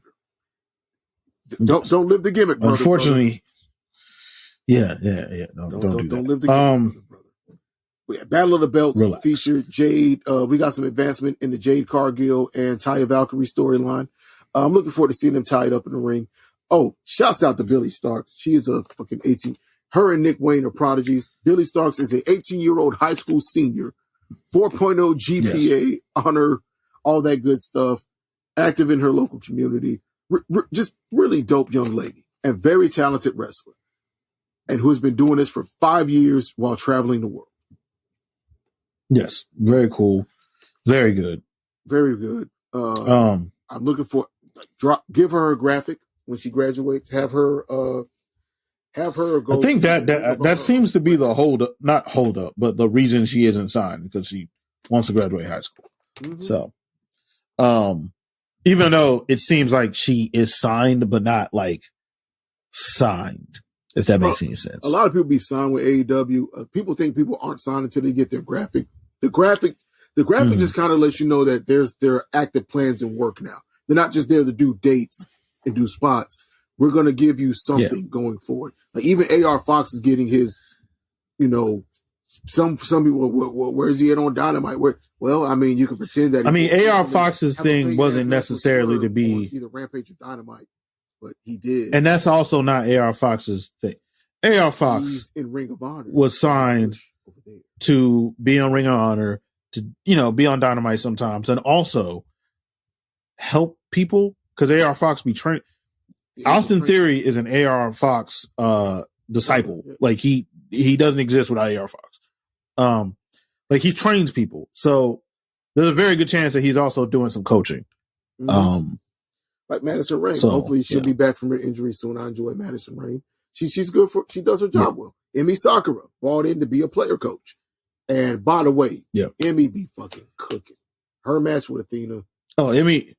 Her match with Athena was really good. Her match with Jamie. She had a match with Haters. She felt like she been out here big stepping on niggas, bro. I fucks with that energy. Yeah. She been out here really doing her thing. Yep. But yeah, that's enough. So let's get into AEW stuff and that whole umbrella. Yep. Speaking of AEW adjacent stuff, Sakura Genesis. Oh, also we didn't mention AEW is running Wembley Stadium. Oh yeah, they're going for All In. Wembley Stadium for All In. Their first stadium, which is a week before All Out. Which is going to be a week before All Out. It's in the UK, so it's not their first stadium. Arthur Ashe is. Arthur Ashe was their first stadium. Yeah, Arthur Ashe is a stadium. You're right. Word. Yeah, this is a bigger stadium they're going to, but the biggest stadium. I hope they. I'd imagine this is not going to be a pay-per-view. Oh, they're not going to sell that, but they'll do well. They're just not going to sell that. They'll probably do like 50,000. Set it up for though. depending on how extravagant. Yeah. They're already going to lose. It's a 90,000 seater for like. You're going to use probably like 30 of those. 30. Yeah, right. Just for setup and production and stuff. So I think they can pull off 50. I think they can pull 50K in the UK. We'll see. UK audience. We'll see. I think they already got like 25,000. Yeah, not pre-sales. They already like, sold 25,000 pre-registrations for pre-registrations. They haven't started. Yeah, they haven't started anything else yet. So we'll see. But this is a week before All Out. They don't get big shows often. Yeah. So it's a week before All Out. Rev Pro already said they're going to try to run something during that week too. So we'll see, man. I'm guessing this is going to be something on HBO Max. Well, so for those who don't know, HBO Max and Discovery, whatever the fuck Discovery's streaming service was, which I didn't even know existed. I think the new it's Max. It's just called Max. Oh, Max Plus or just Max? No, just Max. Okay. I think it might be Max Plus. But yeah, so they're doing an announcement on Wednesday for it. So I'm guessing All In will be on there. Because it's not a pay-per-view. If it is. Yeah. It's not a pay-per-view, so we'll see. They announce like BR Live and everybody else who they partner with pay-per-view announces once AEW makes the announcement that you can purchase. And Excalibur will normally say, join us on BR Live or da-da-da-da and they didn't do that this time when they announced the event. I can see it being on Max. Like that'd be kind of like a test of waters on what streaming via streaming events or streaming shows. I hope AEW goes to doing live TV on. I would love to watch live sports on the HBO Max app. So, we'll see. So let's get to at some point. I know that was in the works. They already did. It's already started. Okay, cool. Well, yeah, it's already on HBO Max. It's already on HBO. I don't watch it, but it's already on there. Forbidden Door is going down. Also, some AEW news. Their partnership show with New Japan, and we're going to spin off into New Japan and what's going on in Japan because there's 3 companies about to announce something in Japan. My guess is probably a Forbidden Door style show or a multi-company G1 is my guess, but we'll see about that. Anyway, so like I said, Forbidden Door. Hey, I gotta step away for a second. Yeah, you good. So Forbidden Door is the AEW crossover show with New Japan. The big story or one of the biggest matches that's being speculated from that is the potential of Kenny Omega versus Will Ospreay 2. There's going to be a mini tournament. And by mini, we do mean mini. It's going to be 4 matches. Four matches? Yeah. The first 2 matches are going to be who is it? Lance Archer versus is it Archer versus Ospreay? No, it's Archer versus Juice Robinson. And then the other match is going to be Hiroshi Tanahashi versus Will Ospreay. Then the winner of that match will have a match at Dominion. Yeah, at Dominion. Is it Dominion? I want to say Dominion. You're going to have a match at Dominion for who's going to become the number 1 contender for Kenny Omega's IWGP United States Heavyweight Championship. And I'm thinking, since that match is going to take place at Forbidden Door, it's already been established that that match is going to take place at Forbidden Door. That is a perfect time to run Ospreay Omega 2 because Ospreay and Omega couldn't tie it up at the first Forbidden Door. Another dream I would love to see, another dream match, I guess, that you could potentially run at Forbidden Door this year in June is definitely Bryan Danielson and Zack Sabre Jr. We'll see how that goes. And that'd be an interesting dynamic because it's heel versus heel. You can make it a TV title match since Zack Sabre Jr. of TMDK, the Mighty Don't Kneel, is the current IWGP World Television Champion. That belt is ugly as sin, but those matches have been bangers, so I'll allow it. All right. So that about wraps up that news for the AEW sphere of pro wrestling. We're going to slide over, take a lateral move over to New Japan, their sister company, their partner company. They just recently had their Sakura Genesis event. So we're just going to hit the high points of that. David Finlay, has been made the de facto leader of the Bullet Club. And at the last pay-per-view Sakura Genesis, they, did the old classic Bullet Club. You got to go. They gave LP the boot, stomped him out after the match. I personally would have preferred because El Phantasmo has been putting up weight to step up to the heavyweight division. He's been wrestling a lot of never open weight matches. Had a really dope feud with Shingo Takagi over the. My bad. Oh, you good, bro? Over the, I want to say winter leading into the spring. He had a dope feud with Shingo Takagi. I personally feel like El Phantasmo would have been a much, much better choice for the guy to lead the Bullet Club in this era, post Jay White. Listen, dog. But David Finlay, I get why Finlay was chosen because of his history and his long tenured rivalry with Jay White.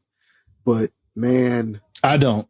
Okay, because one, he's doing Jay White cosplay currently, and two, but Jay was initially doing Kenny Omega cosplay until he grew that beard and really got a feel for his character. So, and two, this is a significant step down for a leader of the Bullet Club. From the Catalyst, from King Switch, from the single man that we have to thank AEW for existing. No, I'm talking about the whole history. Let's think of the history. From Finn I'm saying all the to AJ.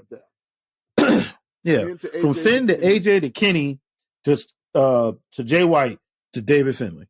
Like, might be time to wrap it up. Might be time to wrap up the Bullet Club.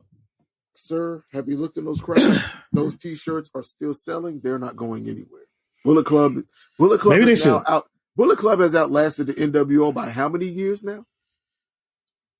It's been around too long. Now, the reason that it's not the worst thing ever is that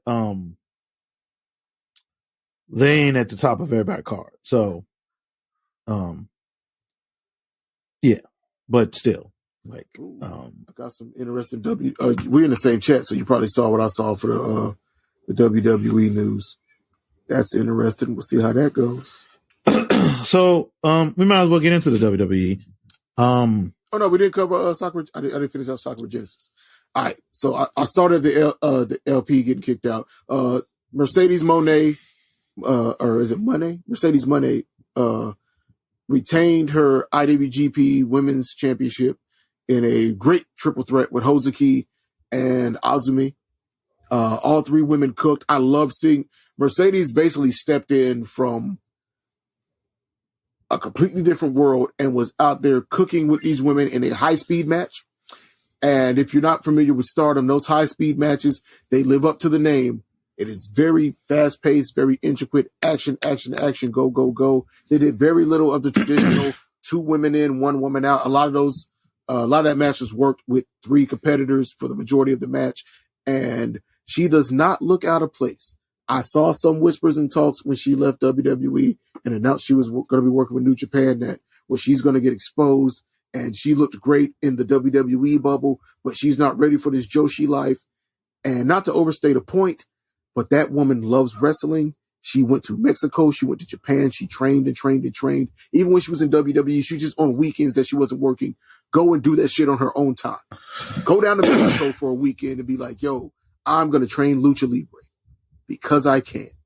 And she's put all that together over in Japan. And she's going to keep doing it because next we got her and Mayu Iwatani for that belt.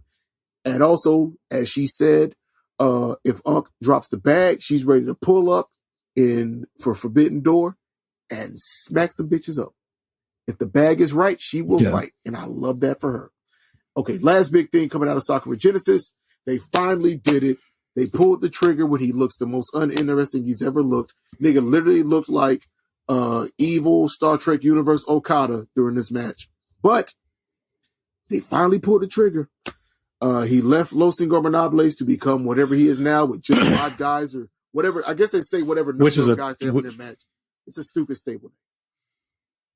Yeah, it's a terrible stable. If you're going to make Sanada the leader, just call it Sanada Goon. Just call it Sanada Goon. But anyway, Sanada is your new IWGP World Heavyweight Champion. And it's about damn time. Yeah. I plan on watching it. Haven't got around to watching it yet. I'm probably gonna watch it tonight, actually. Yeah, I gotta watch that title match. But yeah, yeah, Sanada finished his story, unlike other people. So, all right, it's time. Let's wrap up on this. So, right. WrestleMania happened last weekend. Yes. Yep. So, full disclosure. Mm-hmm. Go ahead, bitch. Didn't watch any of it. Hold on. Did you watch TakeOver? There's only one thing we need to say about TakeOver, and that is that Melo don't miss. I don't remember what I was doing during TakeOver, but I wasn't watching. All you need to know is Melo don't miss. That man, Carmelo Anthony, is your new NXT champion, as he should be. Yeah. So that's dope. I didn't watch. So I want to be clear. I didn't watch any of WrestleMania. These opinions are of someone who did not watch the show. I am not talking about match quality. Did not watch the show. What I am talking about, is booking decisions. Yeah. What I am going to talk about is booking decisions. And why this continues, why I feel the way I feel about WWE, and why I didn't watch the show. So night one ended with Kevin Owens and Sami Zayn winning the tag team championships. That is dope. That was dope. There, I have no notes. That is a dope thing to do. Yeah. Hey man, Rhea Ripley. It also should have led to how the next night's main event was booked. Because I was under the impression that them beating the Usos would mean the Usos wouldn't interfere. That's not what happened. So for the last, since Cody Rhodes has gotten to the WWE, it's been very clear, as far as we thought, that he was going to win the WWE Championship from Roman, who has been champion now for 2 years, 2+ years. Champion while having the same match over and over again. Which is not a knock on Roman. I don't mind. He's a heel. He's supposed to do that. My issue is it's been going on now for 2+ years. It's time to do something else. And if you're doing everything to set up Cody to be your champion, only for him then to lose looking like a dumbass and lose the same way that everyone else has lost to Roman for 2 years, essentially. I just feel like that's a wasted opportunity.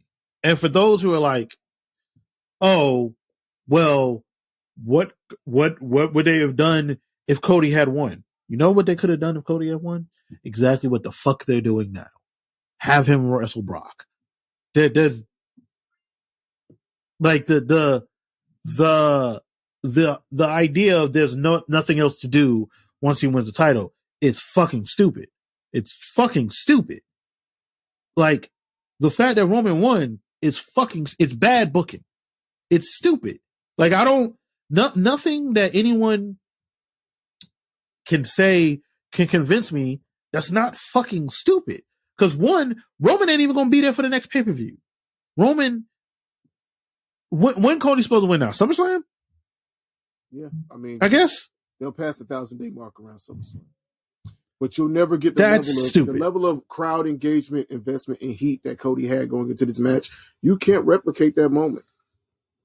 I mean, and that's don't give me stupid. that Bryan Danielson. Oh well, you could say the pop would be. They fell ass backwards into Bryan Danielson. That's what I was about. That's what I was working towards. Like that is an anomaly, and they did everything they could to shoot themselves in the feet to keep them from getting there. But they somehow fell down the stairs, landed on the skateboard, did a loop-de-loop, and then landed on their feet again, and were like, "We meant to do that."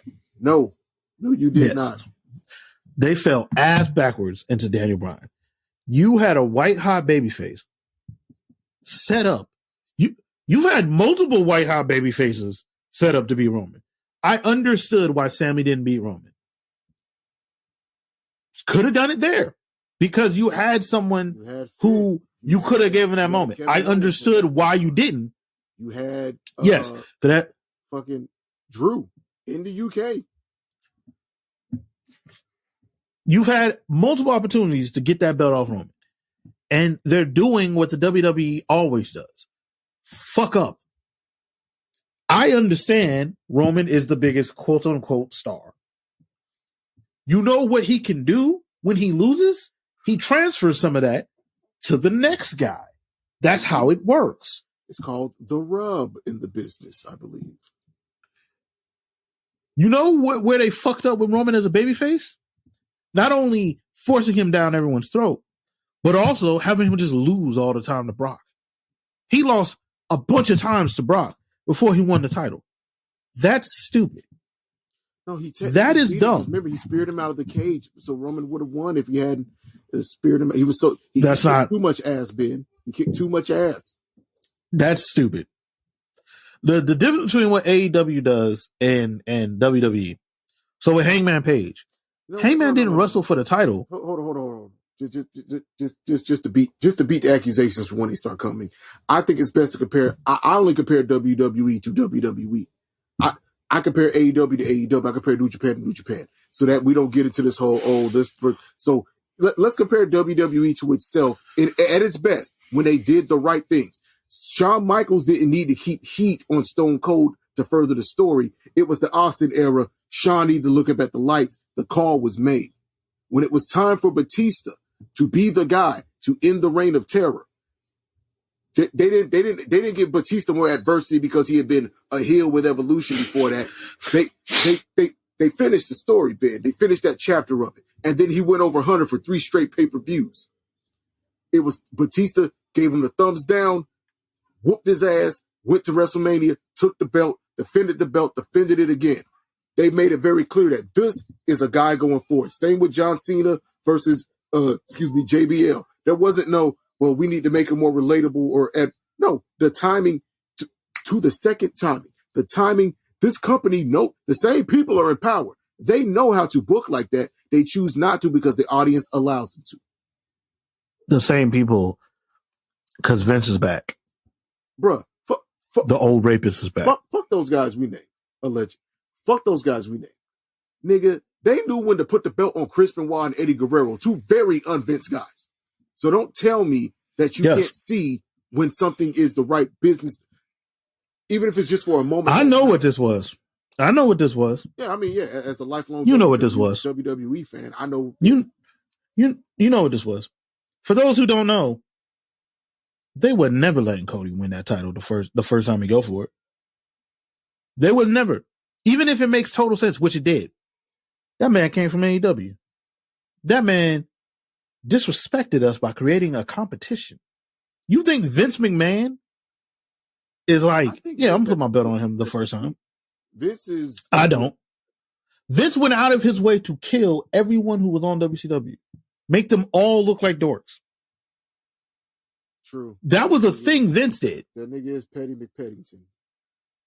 Well, Cody said, like, I 100%. When Vince flew down to Atlanta to personally sign him, that Triple H and Vince both said to him Triple H definitely said to him that you earned respect with what you did, not just going out there. And Drew McIntyre also mentioned that, Vince respected that he went out, didn't leave the business, went and made a name for himself to where he couldn't be ignored anymore, and proved that his value was more than what they thought he would be. So I can respect you. No, see, Vince is talking about when Cody was doing NWA and Indies or whatever. Vince don't give a fuck Triple H about AEW. Vince views AEW. This company has a history. This is what they do. Like they've been doing this since Junkyard Dog. Like this is what they. If we ain't build you here, even if eventually we get you. The only reason I like don't quite fully run with you on that is because they brought this man in with fanfare. He went over their guy, their measuring stick guy. That don't matter. That don't matter. Straight. It kind of does. That don't matter. Hold on. That ain't the belt. That ain't our title. They treated him like a guy they were going to put in line for the belt, and then they gave him the Rumble win. They had Cody out here doing all the future champ shit. So I get why people it was the right thing to do. It was the right moment, right time, right guy. They did not make the call this time. I get what you're saying, Ben. Like, he didn't want to give it to him but then why even do any of that shit? I don't believe. I think Vince wants, WWE loves moments, and they want Roman to have that big round, even number of 1,000 days or 1,000+ days, so he can be up there with Bruno. That part can be true too. Okay. That part is true too. Right, go ahead. This company has a history. If we didn't build you here, even if we don't have even when they don't have animosity towards where you were from, where you were, AJ Styles, they still ain't gonna build rookie phase until he proved exactly. Make Roman exactly. Exactly. Like, this company has a history. The history states you're gonna have to take an L. We're gonna have to break you in some respect, because even without them saying it, they don't like AEW existing. That shit upsets them that he created viable competition. That's an issue for them. So no, this is 100%. This is 100%, in my opinion. Now we got to build you back up in our image, kind of thing. That's what this is. So we'll see. But like I said, I didn't watch. I assume it was good, or I assume WrestleMania was good. Normally the spectacle is. I just on the matches and all of that good stuff. One sec. So yeah, but yeah, let's just cover like the title matches. Well, there's one match I do want to shout out: the men's showcase tag team match. Those are for the well, 3 of those tag teams are absolutely phenomenal tag teams, and that's no knock on Ricochet and Braun Strowman. It's just they're a relatively newer team, so I haven't seen their output. But they have some really cool stuff they do too. Everyone did.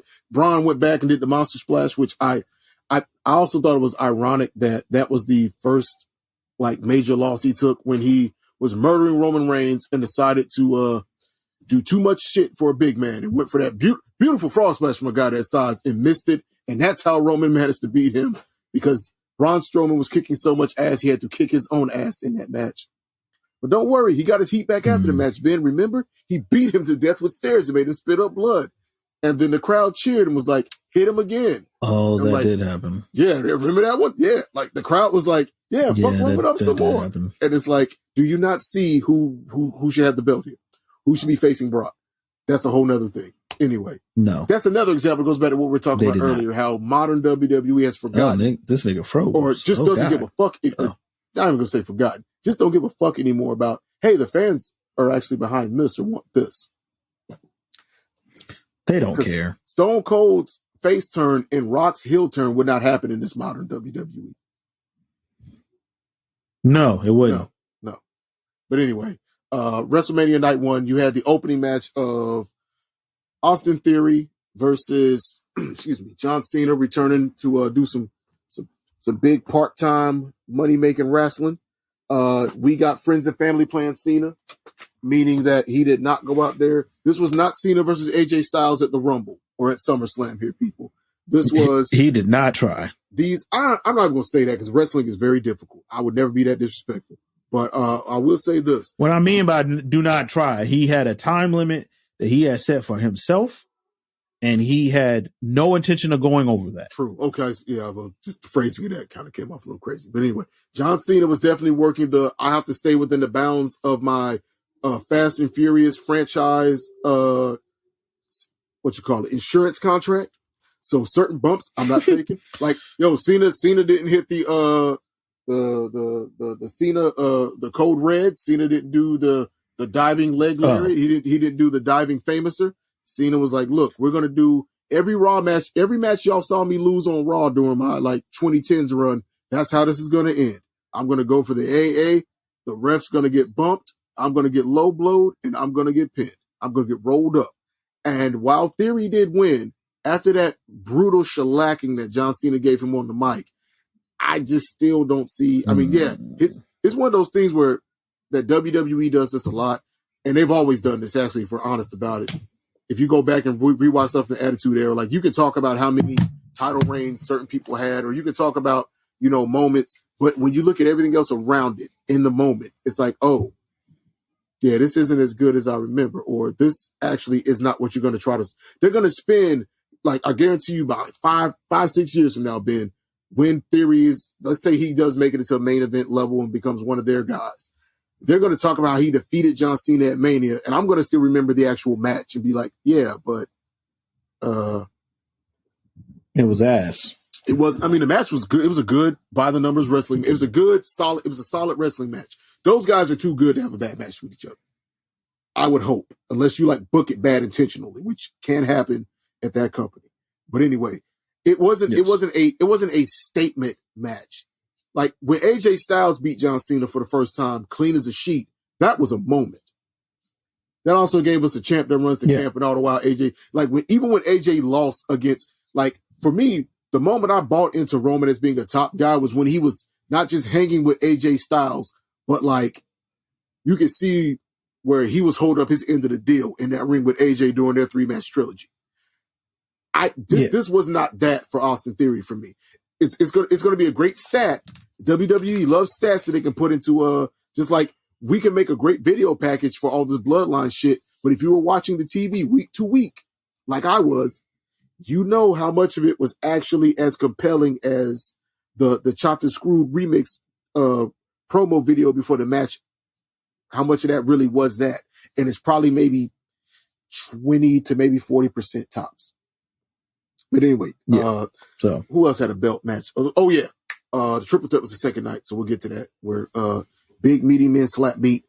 We had our main event, the World Tag Team Titles match was great.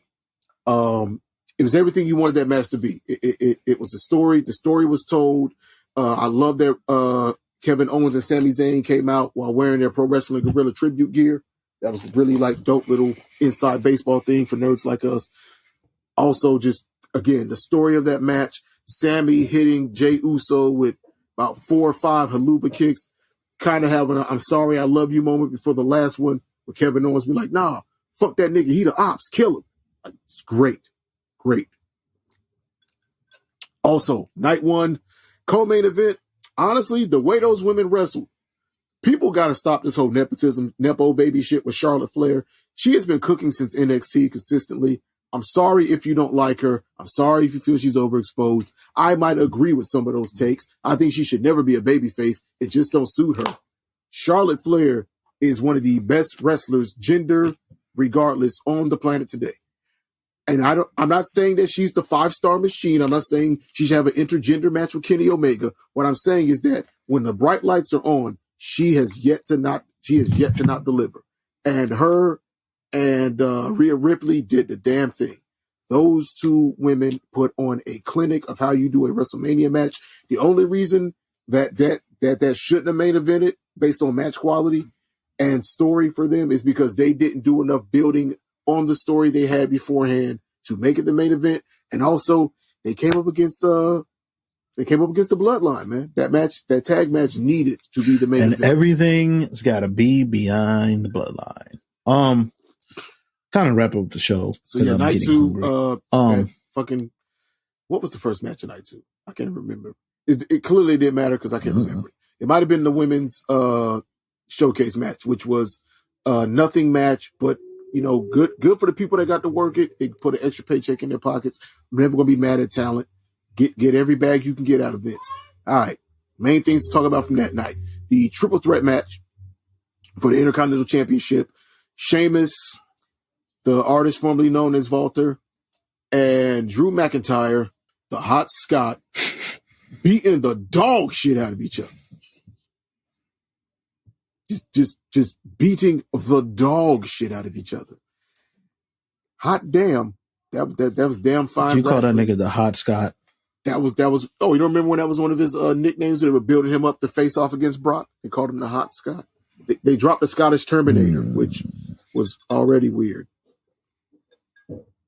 I like that better than the Hot Scott. Big Daddy Drew Diesel, baby.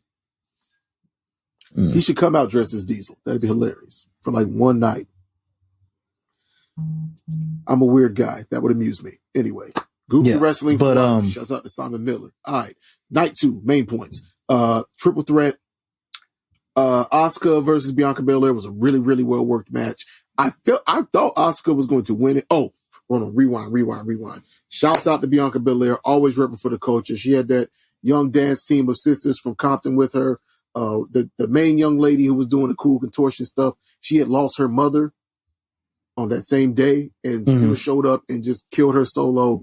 So like, shout out to her, man. Shout out to Bianca Belair for being just putting on for the culture, always representing any opportunity she gets to represent us on the big stage. She does it and she does it lovely. Call her Girl Cena all you want to. Ain't a damn thing wrong with that. When she starts to suck, sure, take her out of these high profile positions. But until then, let that queen cook. But anyway, Asuka came out in her Kana mode. Evil clown Asuka's here. And they had a really, really good match with each other. I would say great even.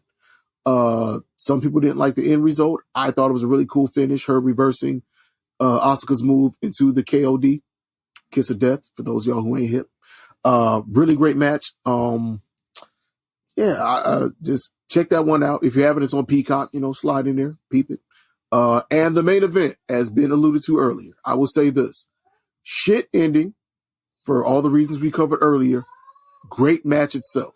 Those guys, and the crazy thing is they told the story in the match to lead to the result that people wanted. I let my son stay up on a school night to watch Mania Night 2. And it was kind of like a beautiful moment because wrestling hasn't been ruined for him yet, as far as like he knows it's from work, but he still watches it like with that filter of being invested. And the way he got up and walked out the room when Cody got pinned, it was so pure. Learned a valuable lesson. It was a valuable life lesson because fuck you. That's why, son. Yeah, but Cody and Roman worked a great match. It felt like the culmination of all this. Everything that happened in that match made you believe. And I guess when I got worked in wrestling, we're supposed to get worked. We're supposed to go on a ride. We might not always like where it lands, but I will say I try to always. I don't like to do armchair booking and wow, who's fighting who over there? My kids are fighting. Oh. I don't know what they're fighting about. It's probably something stupid. It's a beautiful thing. It's 100% probably something stupid. But yeah. And if I have to get up, they're going to be like upset. So. Right. I got an 8 and an 18-year-old, and because they have to share a room, that works out about just how y'all would think listening. Literally. Yeah. 2 completely different worlds of maturity. And then sometimes the older boy, that's my boy, I love him. But nigga, quit being so petty. Your brother is 8. Yes. You don't even know how to insult you back properly yet. Don't pick you literally are picking on that nigga. Like, you don't know how to joke. But Mania wasn't bad, but it was definitely a tale of two shows. Night 1 felt like a Triple H show. It felt like a takeover. And then night 2 was very much Vince's show. And we know this because we know Vince was in Gorilla. Yeah, speaking of Vince, just to close out the show. In Gorilla. Yeah, we're going to close out the show with this. WWE has been bought by Endeavor. Oh, yes. For those who don't know what Endeavor is, Endeavor owns the UFC. Mm-hmm. As someone who used to be, I'm a combat sports fan. I used to be a way bigger UFC fan than I am now. I still watch, but I'm way less invested. This is not like a positive. Well, I guess it's a positive for people in the WWE, like the people that own it. For as far as like wrestlers go, there's some contracts from some people that you think are a big deal that are going to get fired. Like, I am waiting, unfortunately, for another like mass release day because they're going to cut costs, and Endeavor don't like paying people. If you pay attention to MMA, especially UFC, you'll know Endeavor really don't like paying motherfuckers. That's like a bad thing, paying people. So, them 10-10 deals been going crazy under Endeavor. I mean, they weren't Shit, new. 10-10. They got 5-5 deals. Motherfuckers be getting 5 and 5. There's no actual minimum in the UFC. Yeah. So yeah, motherfuckers are getting 5,000 and 5,000 a show and 5,000 to win. Bro.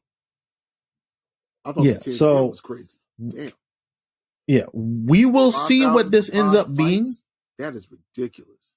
What these dudes put their bodies through. So 5,000. I don't know if it's for 5 fights, but at least one. Oh, five per. It probably increases or something. Five flat rate for the fight, and then five bonus for the winner's purse. Right. Yes. That's what the 10-10, 5-5, whatever. You get 5. Yeah. Bro. $5K to possibly get CTE or lose your teeth. Yes. Yeah, the UFC don't like paying people. So I will be interested to see how this affects wrestling. Because also, I think, like, people are like, oh, Kenny might go to WWE. I think this, like, makes that less likely. I.e., like, the Jay White signing to AEW, which we didn't mention earlier. I don't know. Endeavor doesn't really care about wrestling. I think they care about owning the WWE. And having Vince back in control. It's a good investment for them. Yeah. And having Vince back in control, I will be interested to see how this goes. But just understand there's probably going to be another mass release day here soon. Oh, that was going to happen regardless, because I think they're going to, in NXT, they started that 6 months and you're out policy. Yeah, I think they're going to move that to the main roster. But the thing is that they're going to end up cutting a lot of lower card guys and mid card guys, and it's like, well, then who are your guys that you are valued in going to wrestle? Are y'all going to be bringing on? Are you going to go back to like the old? I don't know how. Well, you're like 2 years younger than me, but do you remember the days of Raw where like Raw had the real actual match was like the first match on the show, and then everything else was squash matches, guys or enhancement guys? Yep. I could see Raw going back to that because they barely have wrestling on it anyway now. So I guess if they do like cut down, like, I don't want to name no names, so I feel like that's disrespectful. But if you take mid-card guys that have been there forever and a day and you boot them to fill the 3 hours of TV and be like, we're just going to bring on local TV guys and let them wrestle our biggest stars, and they're going to look like even bigger stars, so they're going to just crush guys. And so the premium live event matters because now those guys are fighting other stars. Oh, damn it. I just made the sales pitch for them, didn't I? There's a very good chance that that's what's going to happen. So, nasty business, but we'll see. It's a business, unfortunately. But we'll see. But yeah, so that's it for this week's show. Thank everybody for listening. We got just over 2 hours. Thank you guys for listening. It's been amazing. You can find me on Twitter at Blackhead89.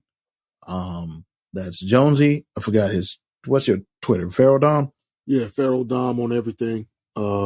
Pretty sure. And that is it. Thank you guys for listening. Peace.